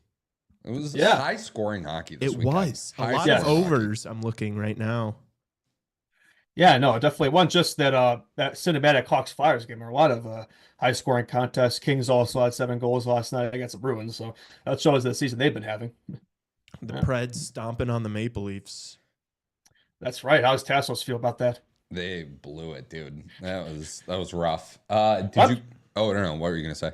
I'm just noticing the Kings had back-to-back 7-goal games this weekend. They had 2 touchdowns. They outdid us. Huh. Did you guys see the goalie fight that almost was between Jeremy Swayman and what was Darcy that? Kemper? What the hell those refs getting into that? Well, let them have fun. When was the last time we saw a goalie fight? Like, that would have been great to see. What's the thought process there? Like, hey, these guys are about to go. Let's stop them. Like, it frustrates the hell out of me. It's like Just ruining the fun, man. Like, that could have been a viral moment there. It's like, Absolutely. no throwing the game allowed. No fun. Yeah, right. No viral clips. Like if they fought, it would have been on Sports Center. Like it would have been on ESPN. You know, Yeah. it wouldn't have just been on ESPN hockey or whatever the NHL account is called. I'm surprised Bedard didn't get a 10-minute misconduct for that. Yeah. Yeah, true. They did. That happened the last time two goalies tried to go at it too, when Marc-Andre Fleury and Jordan Binnington almost fought. Do you guys remember that? And the refs held them back. do. And There was a game last year too with the Hawks and Ducks where Gibson and I think Mrazek almost went too, but that didn't happen either. I recall that. Yeah. Let the goalies go. Yeah. No, like who doesn't love a good goalie fight? You hardly ever see them. Dude, there's got to be something like league wide that they're like, hey, don't let goalies fight. Yeah, utter woke nonsense. It's something to do with I don't know, the decision. Looks like we got Luke Fox in the wings here. Oh, do we? Yeah. yes, we do. Yeah, we do. Luke Fox, one of Sportsnet's top writers, one of the best in the biz. We have him along with us for the ride. Luke, how are you today? Thanks for joining us. Really appreciate it. Yeah, thanks for having me on. I'm doing well. Just trying to catch my breath. Just got back from Nashville yesterday, which is one of my favorite stops on the NHL tour for sure. I've been there. Have you two been to Nashville? Great city. I have. It's a fun city. too. I went this summer. Yeah. And it's like the whole city's kind of right around the Bridgestone Arena. Like That's right. It's like Yeah. at the The heart of the Strip. city. Yeah, which is pretty cool. I recommend, like, if you're a fan of a team and you're looking for like an away game to go to Nashville. Because you're exactly right. After the game, the doors open and Bridgestone spills right onto Broadway where all the honky tonks are. It's that's right. It's a great time. There's a lot of Leaf fans there traveling and making the best after a bad loss. They managed to have some fun afterwards anyway. Yeah, it's funny to bar hop and listen to all the music there and all that. Yeah. What'd you make of that Leafs game in Nashville? 5-2 loss. Great first period, horrible second and third period for the Leafs, and a blown opportunity because the results of the Florida and Tampa games were already in. Both those teams lost in regulation, and I really feel like it's imperative for Toronto, well, for all three teams to try and get that first seed in the Atlantic and avoid that dreaded 2-3 matchup, because whoever gets stuck in there it's going to be a war. And even the team that wins that 2-3 matchup is probably going to come out pretty banged up. You could probably say the same for the Central Division for the Avs and Stars. Dallas, So a contender is going to get dropped off in round one in both the Atlantic and Central, in my opinion. So for the Leafs to blow it against, a team that's a bottom feeder heading for the draft lottery in Nashville, when they had control of the game, had a 2-0 lead, and give up 5 unanswered to one of the weakest offenses in the league, I thought it was a really blown opportunity. And it's one of those things where, if when the dust settles, if the Leafs miss the playoffs by a point or two, you're going to circle that Nashville game as one they should have taken care of business. Would you say that it's probably most imperative for the Leafs to win that division? Because, like, if you're Florida, you've been there, done that. Same with Tampa. Whereas for Toronto, it just feels like they would have a harder time with that first round matchup. If they could play a wild card team, it would be an easier road for them. Yeah. Yeah, no, absolutely. And that's kind of been the tough thing for Leaf fans, is they've watched this group have good regular seasons, but they've never won the Atlantic Division in their whole history. They won the division once, and that was in the COVID year when it was the North Division, the All Canadian Division. But they haven't set themselves up to have the most success, to have a quote unquote easier first round opponent. Because if you can take care of business in 5 games and not push it to 7, and make the regular season count by drawing a first round opponent that, isn't as tough or as seasoned as Florida or Tampa, it just sets you up so much better. One, you have home ice, but 2, if you take care of the series quickly, then you're more rested too. So there's pressure amongst the Leafs. Like, they're talking about it. They want to get the Atlantic crown. And they actually have a pretty good week coming up here. Like, tomorrow, Philly's in town. Philly's really fighting it. Yeah, they're not good. And then they go out to California and they get the Sharks and the Ducks, a couple more non-playoff teams. So this is an opportunity for them to stack some points. We want to do Leafs talk with you, but while we're kind of on the subject, I'd love to hear your perspective on it. Playoff format. Are you a fan of this division setup like we have right now, or do you want to go back to the 1 versus 8? And I know Bettman just shut that down. But are you a 1 versus 8 stan like I am? Yes, 100%. I think 1 to 16 is a bit too much, just in terms of the travel, and then it's like, then you start to wonder, why do we even have conferences? The NHL actually had a 1 through 16 for a little while, like back a few decades ago. They tried it, but I think 1 to 8 is the way to go. I get it. They're trying to build these rivalries, but I really think the 82 game season is just so long that the teams that finished near the top should be rewarded. Like the number 2 seed should get a 7 seed. The 3 should get a 6. Like, there has to be more reward for regular season success. So, Yeah, I'm a big fan of the one through eight, but anytime you hear the commissioner talk, it really doesn't sound like he's into it at all, unfortunately. Which is so weird. Do you also feel like I don't know, the current format to me seems like it bleeds into like trade deadline decisions and stuff for some of these teams, because now all of a sudden you're going more based off of like what your division's doing rather the conference or like the whole playoff picture. Like we saw it this year where teams in the Atlantic really loaded up. It was an arms race in the Atlantic, and then it was the same thing in the Central. But then the Pacific and the Metro, kind of like all those teams stand pat a little bit because it's like, hey, we're not running into these juggernauts until like the conference finals, so it like doesn't matter as much. Do you see that being kind of a problem as well? Yeah, I mean, that's a really good point. I think it was really emphasized this year, maybe more than some other years, but for sure. I mean, like Dallas, Colorado, Winnipeg added a couple pieces in Shen and Tanev, but they were trying to add more. And I do think that's because that division is going to be a war, and the Atlantic, like you said, like Florida going out and getting Seth Jones and Brad Marchand, which for me was the biggest surprise of the deadline. Yeah. Tampa getting Bjorkstrand. That there was and Yanni Gord, like for sure those two divisions stocked up the most. And you look at the Metro, and it's quite a bit softer, I think. And I want to give maybe more respect to the Washington Capitals, and maybe some people are giving them. I think some people think it's a bit of a fluke, maybe just because they flipped the switch from being a team that barely got into the playoffs to being a President's Trophy contender. But the Devils are fighting it a bit.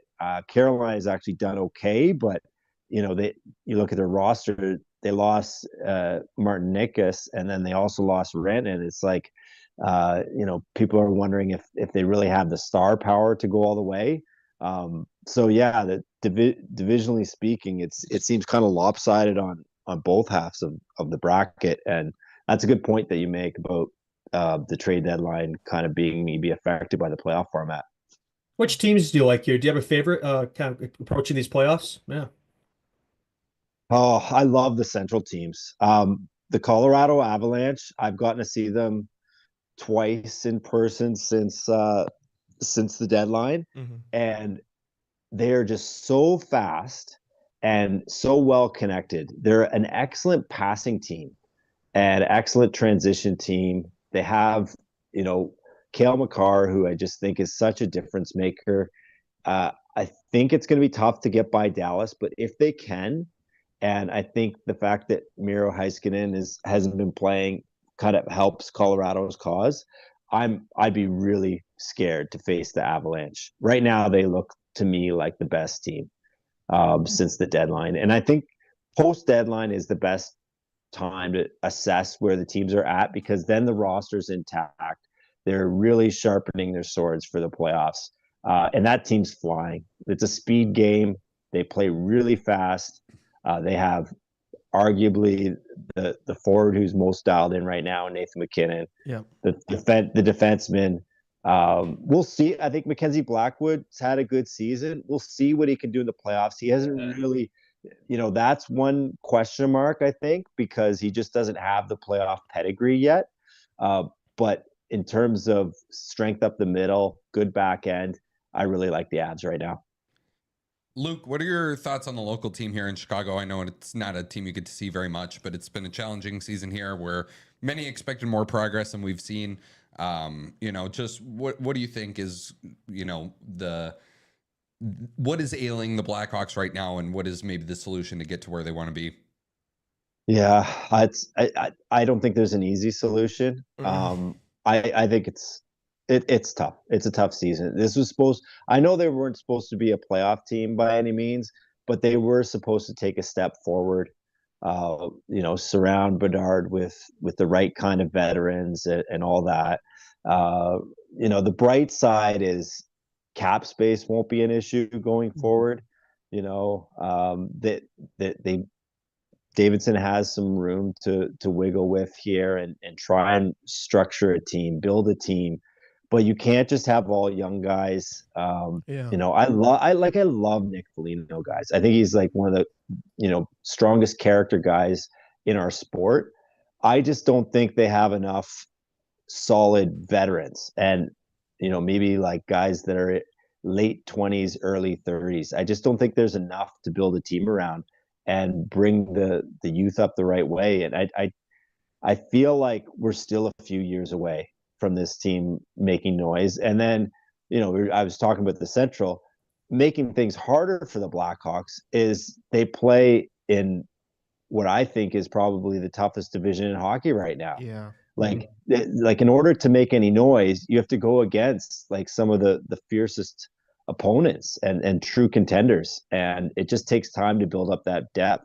They stripped it down so much to the bone, kind of like the way Buffalo did, like tried to tank so hard that when you bottom out that severely, I think it just takes a really long time in this league to reload. And you know, a credit a team like the Washington Capitals that didn't do that. You know, they made some adjustments, but then quickly got back on track. And it's tough to do. The tank to get the generational player model is a tough one, and it's a long one. So we talk about surrounding Bedard with talent there. We've been, you could maybe say delusional on this show, maybe not. But there's a certain player in the Maple Leafs land. There's contracts going to be up here pretty soon. Oh yeah. Oh, do you think there's any possibility? We talk about him every single day on the show. Oh, do you think there's any possibility it could happen, or are we completely off our hinges here? No, I think there's a possibility. Yeah. I do. Just because, you know, it feels like a coin flip, and it feels very dependent on A, how Mitch Marner performs in the playoffs, but B, how the team performs. It's not just the Leafs trying to figure out if they want to pay this guy. It's the player himself trying to figure out if he can win here, and does he really want to commit? Because what they're going to try and do is get him for 8 more years, and it's like, does he want to spend the rest of his prime here, or is he tired of it? Does he want a fresh start? And you know, it's very concerning to Leafs management that this guy is full no move. The fact that they approached him to waive it for a potential deal with Rantanen shows you that they're not convinced that he's staying. Even though they've made overtures to him, he doesn't want to talk contract yet. He wants to push it to see what happens till after the playoffs. And if he does go to market, I mean, Chicago won't be the only franchise, but they can offer a lot, right? Because it's a cash-rich team, great city. You know, everyone respects the history, and then you sell them on. Imagine the magic you can make with this Bedard kid. And so I absolutely think if Mitch does go to free agency, Chicago will be right near the top of the list. That gets me so excited. That you do not realize what that means for us to hear. Well, I still think it's like 50% chance he just stays though too. Like, it's really hard one to put your finger on it, and I do think playoff results matter. Like if the Leafs go to a conference championship, maybe he thinks, hey, I can win here, and he resigns. If our delusions hinge on another early Leafs playoff exit, I think it might be pretty realistic. There you go. As a Leafs guy though, what do you want to see them do, or do you want to wait to see like how the playoffs end and how they do this year, or are you all in on Mitch Marner? I'm not all in on Mitch Marner, and that's that has nothing to do with the player. Yeah. It's more about the plan of, you know, paying 4 guys $10 million plus each, and then still trying to, you know, figure out your bottom 6 and have a good decor. I just think it was an ambitious and unique way to structure the salary for a team, but the results haven't been there. So this is the 9th year. This will be the 9th playoffs that we get to see Marner, Matthews, and Nylander together. And the most they've won in any one of those postseasons is 5 games. Like they haven't even been close. And that doesn't mean Marner chokes or Matthews isn't a good center or Nylander, does a back check enough. It doesn't mean any of that. I just think you need a good third line. You need a good fourth line. You need a good third pairing of D. And when you're pinch pennies at those positions because you've spent so much on your top four guys, this isn't basketball. You can't get by on star power alone.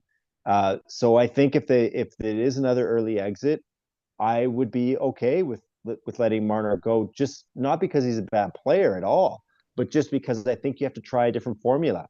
Like the Avalanche, waved goodbye to Rantanen, and I just said a few minutes ago, I think they look better because now they got Nelson and Coyle and Natchez, and it's like you need lots of guys in hockey. Luke Fox from Sportsnet with us now. Luke, do you think this is going to be kind of an intriguing summer for RFAs? It seemed like, we had the offer sheets last year with Broberg and Holloway. It's not a tactic that's used a lot by NHL GMs. I don't know if it's because they're all friends with each other and they don't want to, make anybody upset, or maybe lose a relationship here. But it just seems like there's a lot of intriguing RFAs out this year on the market. And, maybe it doesn't have to necessarily be an offer sheet. Maybe some of these guys are moved via trade.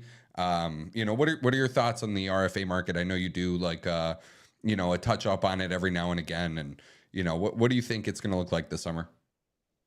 Yeah, some really intriguing names. I like at top of the list, because I kind of went through and ranked them, is Evan Bouchard. And, it's the guys that have already served their bridge deals like him that want the big payday. They feel like they're due for it. But it also forces management to, maybe overpay a little bit. And, he's a fascinating case because he's this fabulous offensive defenseman, but he has these defensive flaws and the fan base gets on him a little bit for that.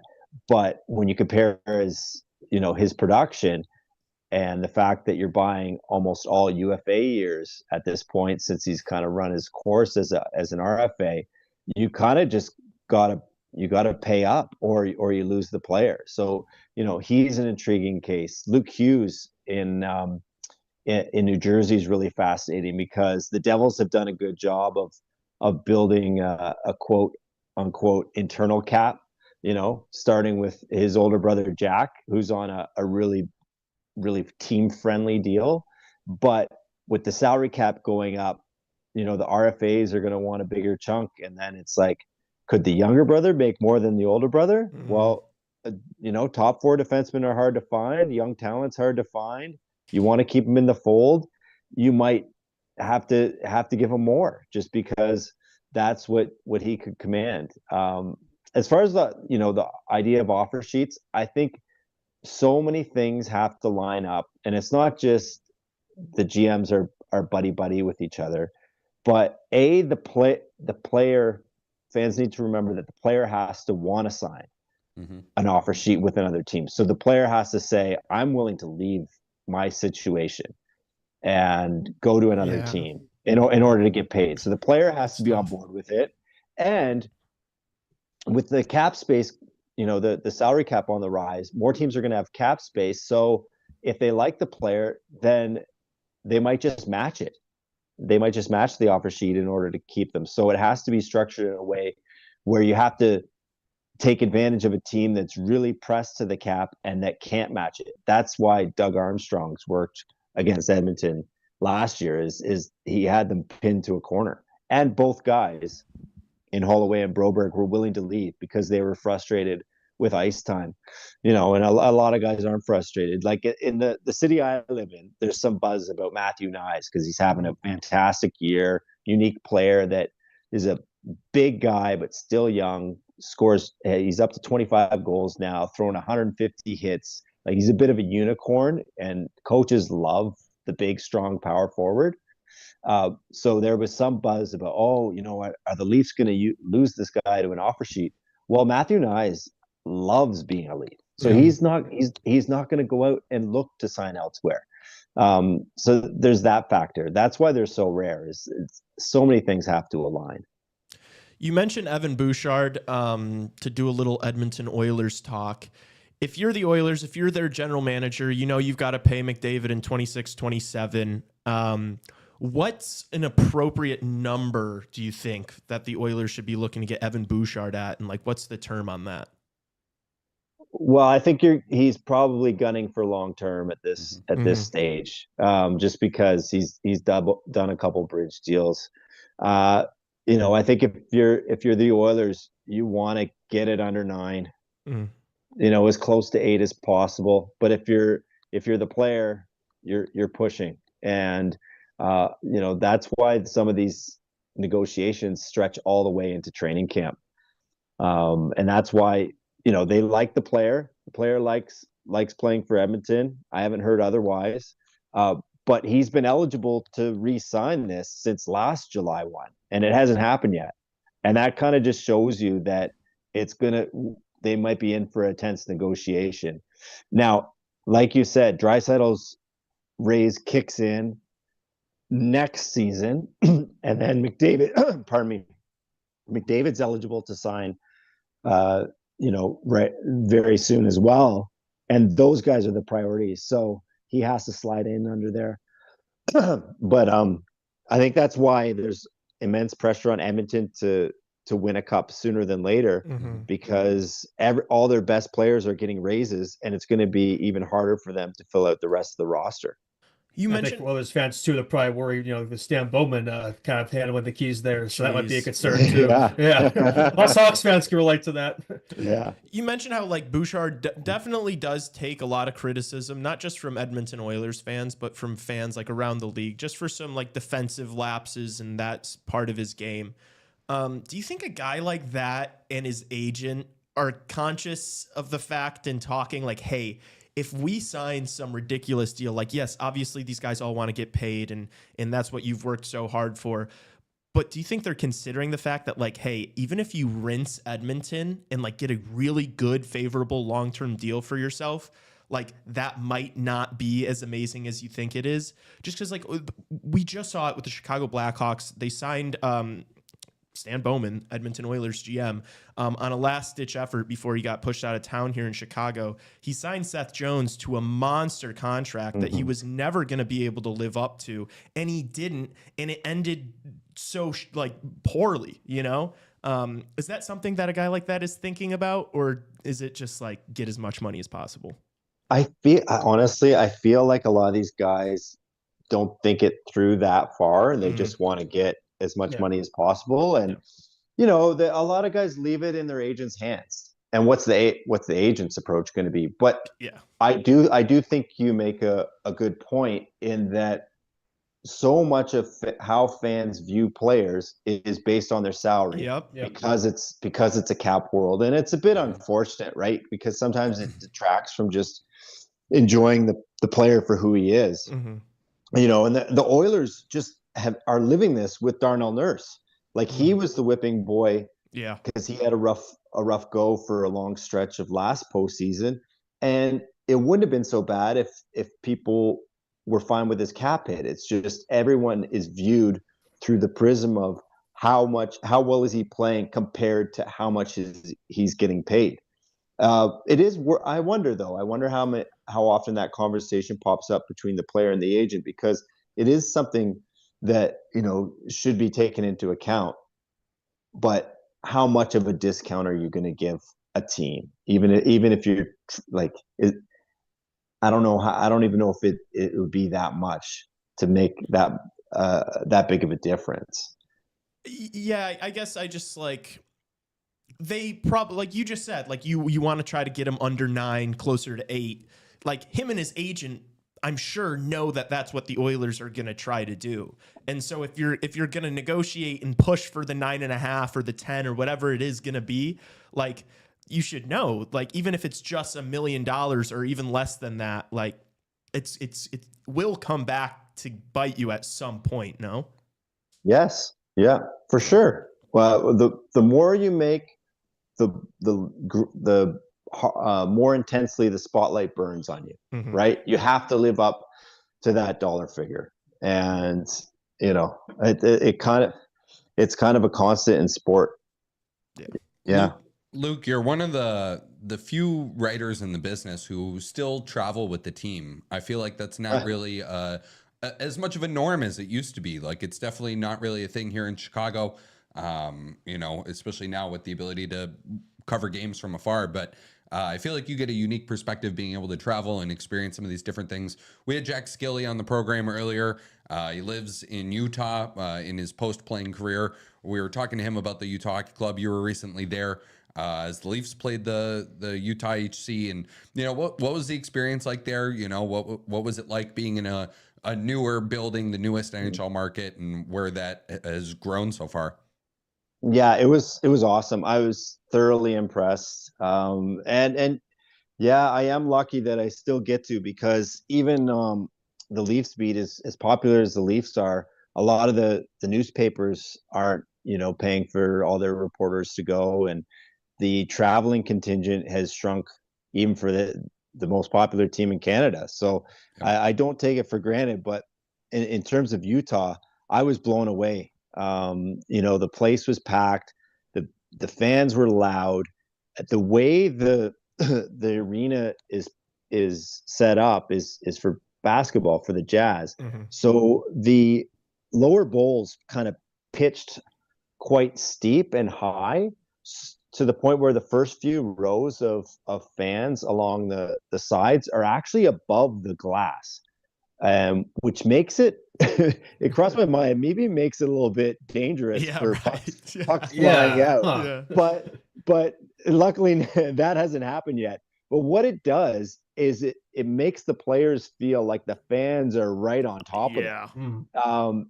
And it was loud and passionate, and Utah has reputation of being a bit of a dry state, but they would flash fans holding beers on the Jumbotron, and every single one of them immediately began chugging. Like, it was a much more party atmosphere than I anticipated. Mm-hmm. And to me, it felt more, not quite, but closer to my first experience at a Vegas Golden Knights game than, say, a Seattle Kraken game. The Kraken crowd is a little bit more tame. I think the prices are quite a bit higher in Seattle. And there just seems to be a little bit more energy, momentum, flags, banners around town. They seem to really have something there. And it's Salt Lake City is a really small population. It almost kind of reminds me of, not quite the history, but there could be the potential of having like a Green Bay Packers situation, where small community is really passionate about the team, and they're in the race. They probably won't make it, but maybe next year they do, and they got an owner willing to pump a bunch of money into that team. I think they got something good going there. So you bring up what Utah is doing really well, but then you mentioned Seattle. What's Seattle like maybe not doing as well compared to Vegas and Utah? Because Seattle's such a good sports town. I think the potential would be there. Big city, they're really into their Seahawks there, but it just seems like there's not quite as enough like buzz, excitement around this Kraken team, compared to some of these other newer teams. Yeah, and it's nothing to do with the building's really cool. I don't know if you guys have ever been there. Climate Pledge Arena is really unique in that it's dug into the ground. So street level is the upper bowl, and it's got all this glass around it. Some natural light comes into the arena. It's really cool game experience. Everything's first class there. And I think the city is fantastic. Seattle is actually one of my favorite American cities, but the problem is they don't have any star power. I think Ron Francis took a really conservative approach, kind of the anti-Vegas approach to building an expansion team. He got a lot of solid guys. He tried to moneyball it. Yeah. But there's no juice. There's no star power. What's the team's identity? I don't know. I think they, and then they went and spent a bunch. They went and got Brandon Montour, and they got Chandler Stevenson. Like, spending isn't an issue, but they've yet to have that guy. Like, who would you say is the franchise face? Maybe it was supposed to be Matty Beniers. Yeah, won the Calder, but then he fell off. So it's I think they don't play an exciting brand of hockey, and they don't have the star power yet. So, we're talking about Marner. If he does go, I would assume the Kraken would raise their hands and want to get into that bidding too. Yeah, it's like is Jaden Schwartz and Jordan Eberle like really putting a ton of bums in seats? I don't know. They're fine players, but yeah. It's like middle six guys throughout the whole lineup. No needle movers. Is kind of the issue I see with Seattle. Yeah. You mind if I jump in? Go ahead, please. No. I was just, while we're on the topic, new teams and how they've been performing. Expansion has been in the news a little bit lately at the NHL Board of Governors meeting last week in West Palm. It seems like expansion is more inevitable than it is, a question at this point. Yeah. Is most, if not all of that, pertaining to a potential $1.5 billion to $2 billion price tag for an expansion fee? Yeah, and the fact that the owners get all that money. Yep. That's not part of AHRR, so that's exclusively money in the owner's pocket. So you understand from a financial reason why the NHL wants to expand. They're solely looking at American cities, right? Houston, huge TV market, natural rival with the Dallas Stars. I think they would be open to going back to Arizona if there was a different owner and a more solid arena situation. Atlanta's in the mix. It feels inevitable that we're going to get at least 2 more teams in the next, 6 years or so. Wow. My personal opinion is that I think the talent pool is getting a little bit watered down. You guys live in Chicago. How hard is it to find talent to surround that superstar you have with, right? There's just not a lot of it. Like you look at what happens on free agency, it's not like there's this ton of high-end talent to go around. And so that's my worry, is that the product will get watered down, but it's a business, and the people who decide to expand are the owners, and that they're putting millions of dollars in their pockets, and the prices of franchises just keeps going up, like you mentioned. What is it that maybe is steering the NHL away from another Canadian team, be it like a Quebec City, which seems like a slam dunk as a potential market? There are always reports of maybe another team in Toronto. I definitely think that that's a city that could sustain a second hockey team. Is it the Canadian dollar? Is it, why is it that the NHL doesn't really want to prioritize Canadian markets as much? Yeah, because Quebec has the arena. It has a legit NHL size arena. It's the market isn't huge, and the Canadian dollar is absolutely horrible right now. So that's the main one. But there should be a second team in Toronto. Like, it's ridiculous.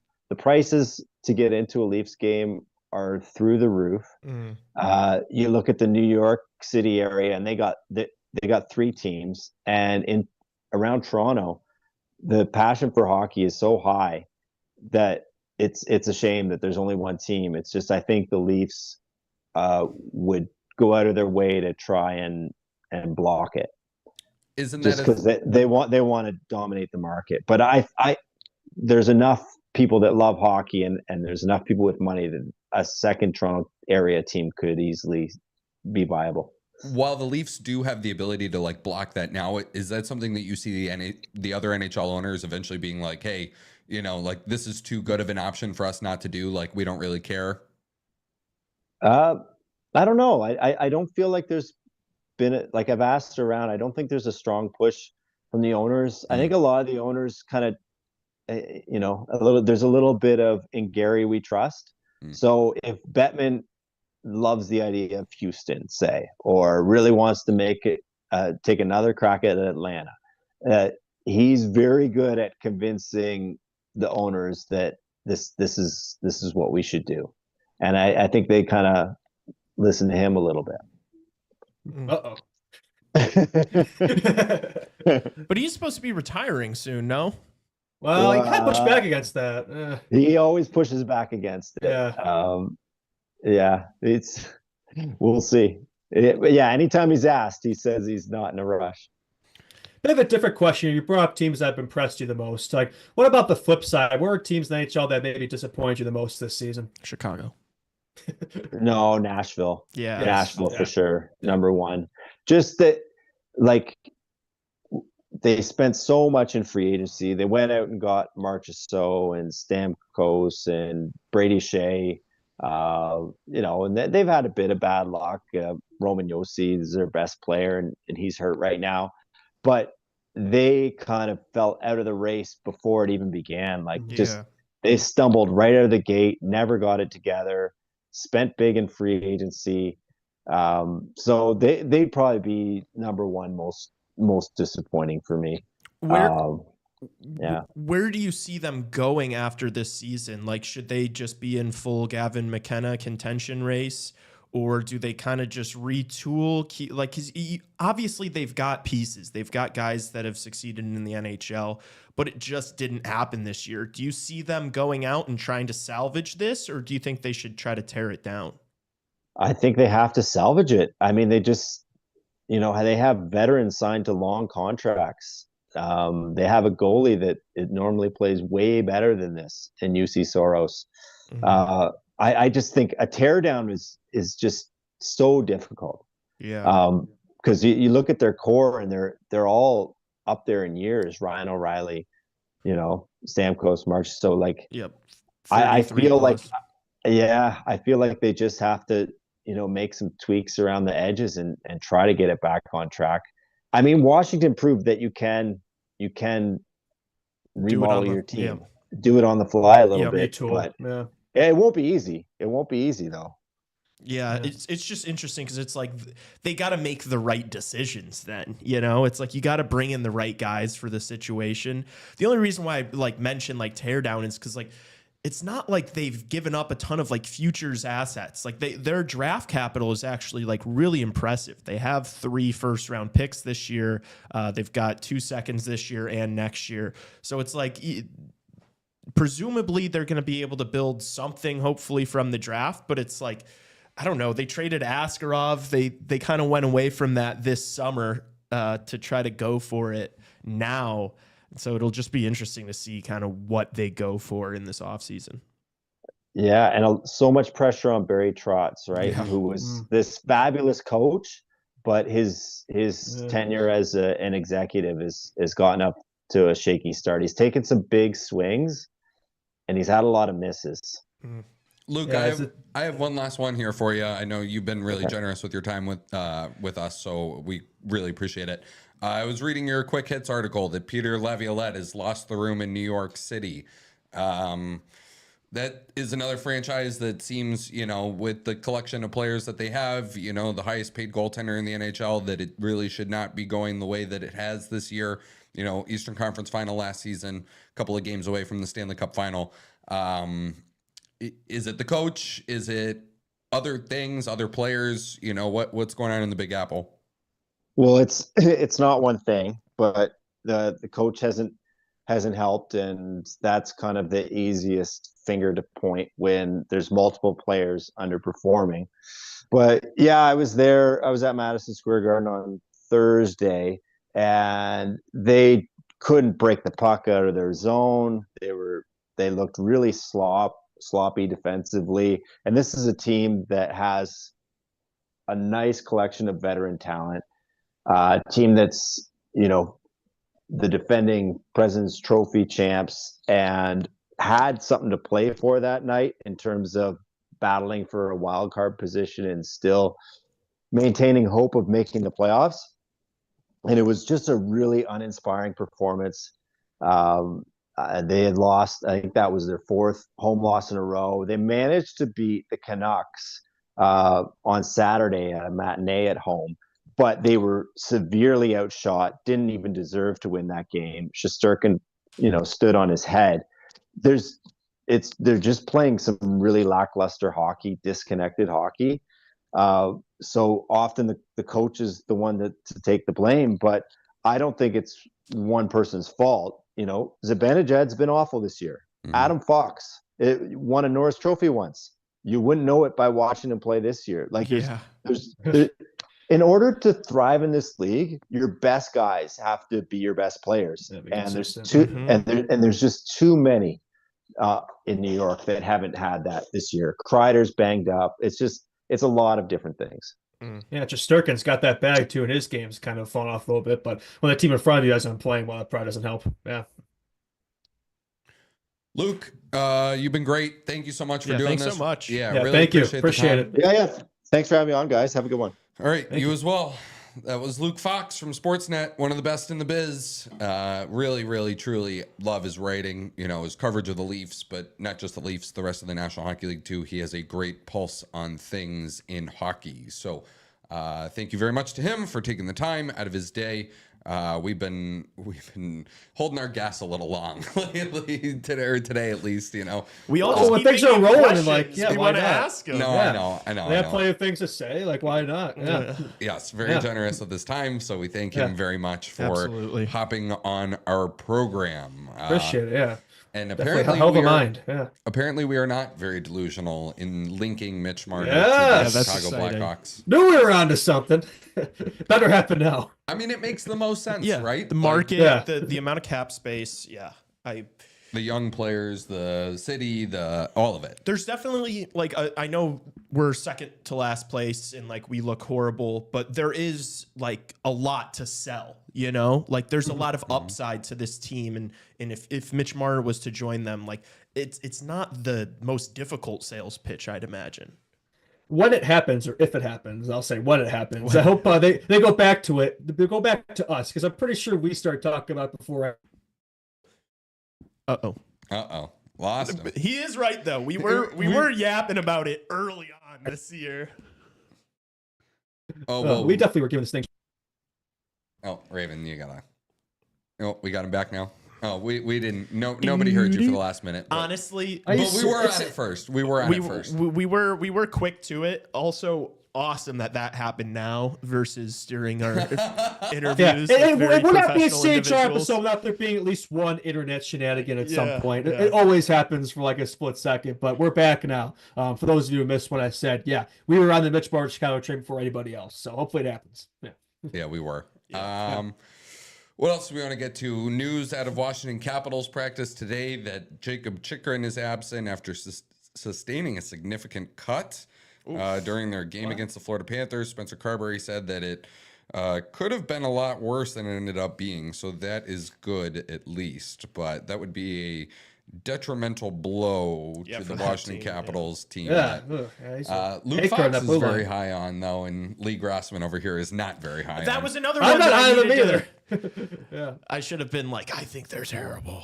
Yeah, we should have pressed them on that, but go ask so many questions. No, but I think that just based on his answers, he said that they're a good team, but I don't I think if we asked him if he views them as a serious cup contender, I don't know if he would have said yes.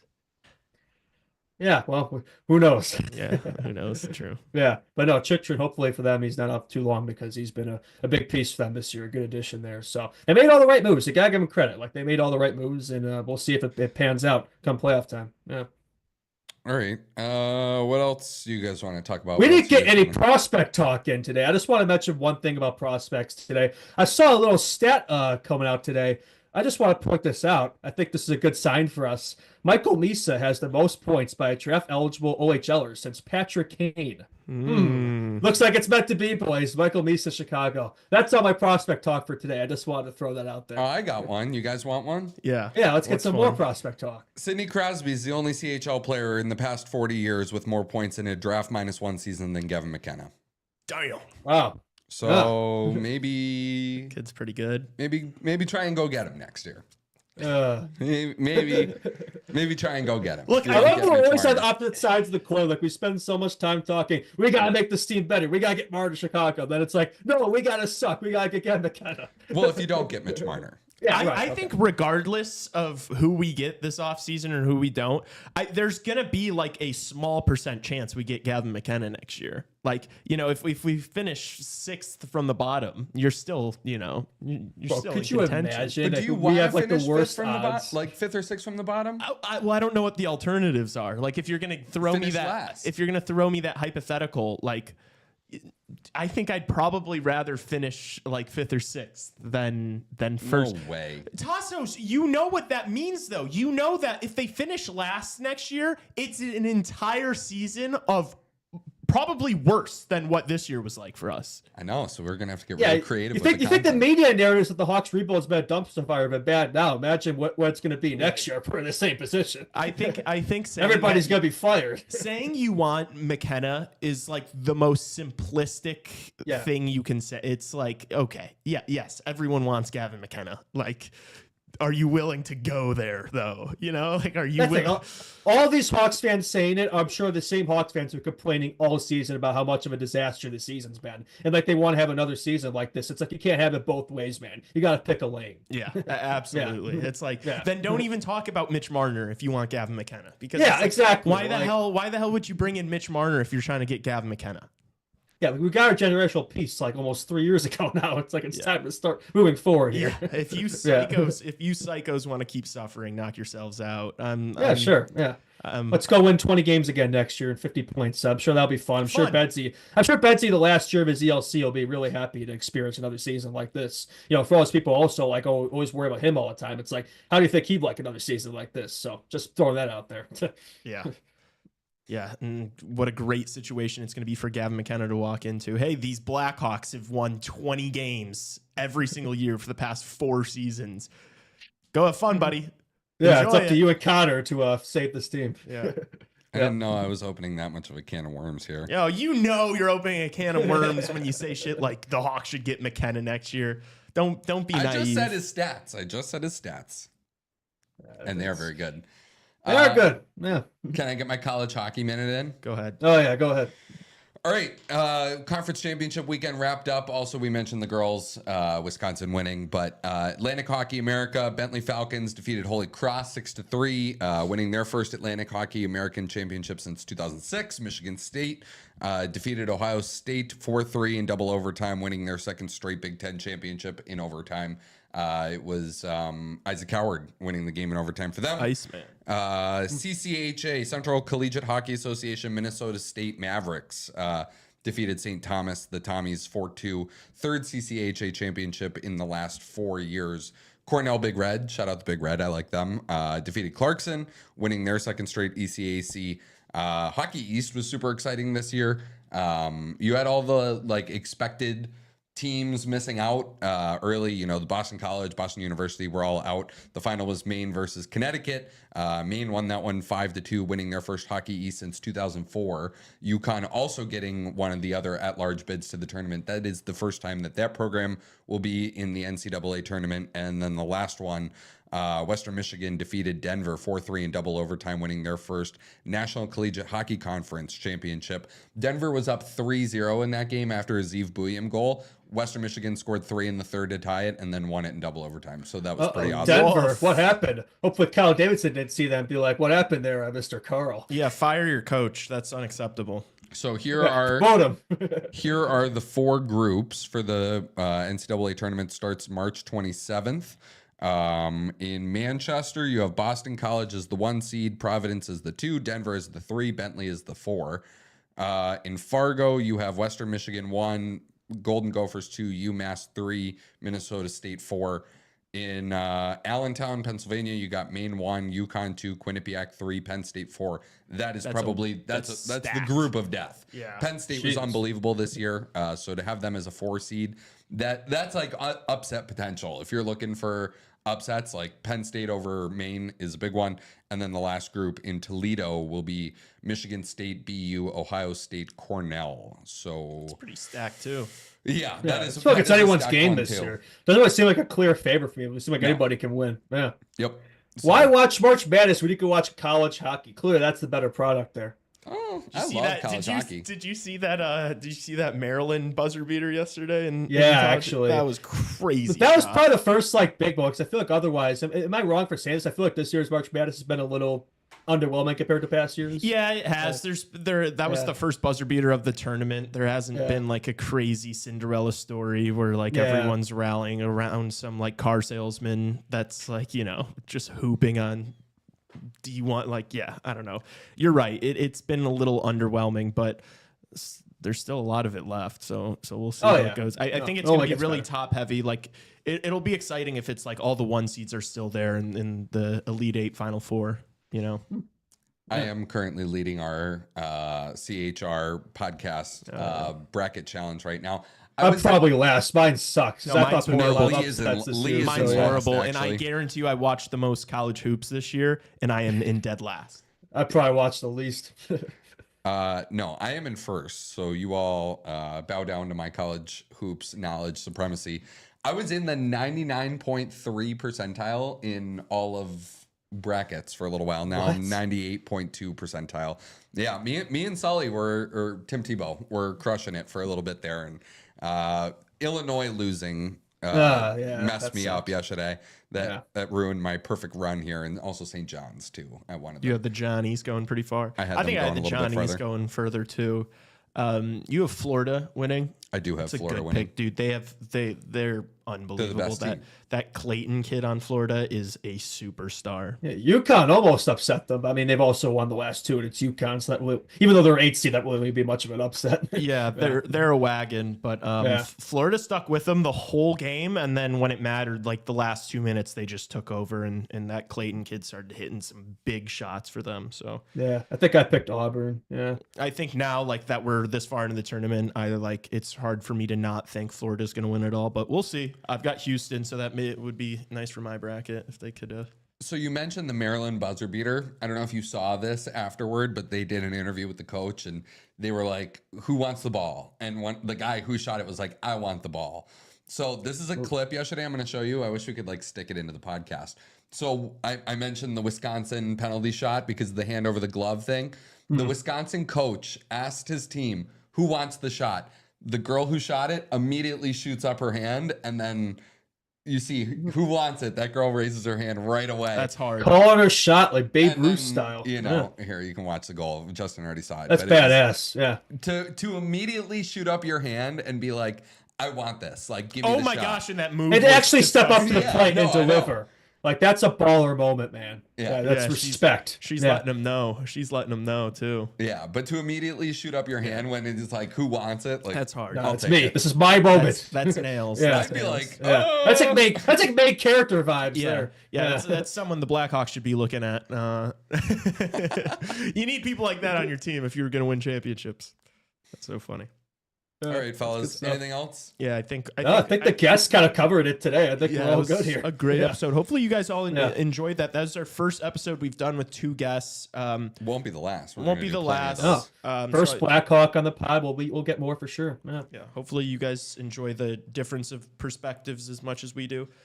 Unless you just rather hear me scream at these guys every single episode. for the Everybody rest of the loves to tournament. hear that. Yeah, that's what everybody comes to see. Yeah, This is absolutely. definitely a lighter show. Yeah. Not as much carrying needs to be done by us. Obviously, the guests kind of Yeah. do all the work for us. Yeah, I was just kind of chilling back here, like the third wheel. Like, yeah, just take it away. makes our lives a lot easier. So Yeah. thank you again to Jack Skille and Luke Fox for taking the time and sharing all their insight and knowledge. That is it from us today. Reminder, I will be live streaming the PWHL game tomorrow, Ottawa Charge versus New York Sirens. That should be something. Those games are all free on YouTube. So like if you're, I don't know how I'm going to watch they're all free on YouTube. It is the absolute easiest thing. So if you have 2 devices, or I think you could probably even do it on the same device where you're like watching the game on YouTube on one part of the screen and then our stream on the other one. Yeah, so that's called pulling up multiple tabs is what that is. And so you can Yeah, you can do that. All right. Oh, how do you do Thanks, that? dude. Well, if you know what, whatever. I'm not even going to get into it. So, I can't go through an entire show without chirping you. oh, okay. All right. Yeah, we don't got much of that today. Yeah. Yeah. All right. I got it in there. I snuck one Yeah. in. Everybody's getting along too well. I don't like this. Yeah, subtle jab at the end for Tassos. Yeah. Enjoy Gavin McKenna race next season, bud. Oh God. Get out of here. All right. That's it for our program. Thanks again to our 2 guests for stopping by. Show on Wednesday before we get a Blackhawks game. So we will be back maybe with some more guests. And come join the stream tomorrow. See everybody on Wednesday, though. Peace out.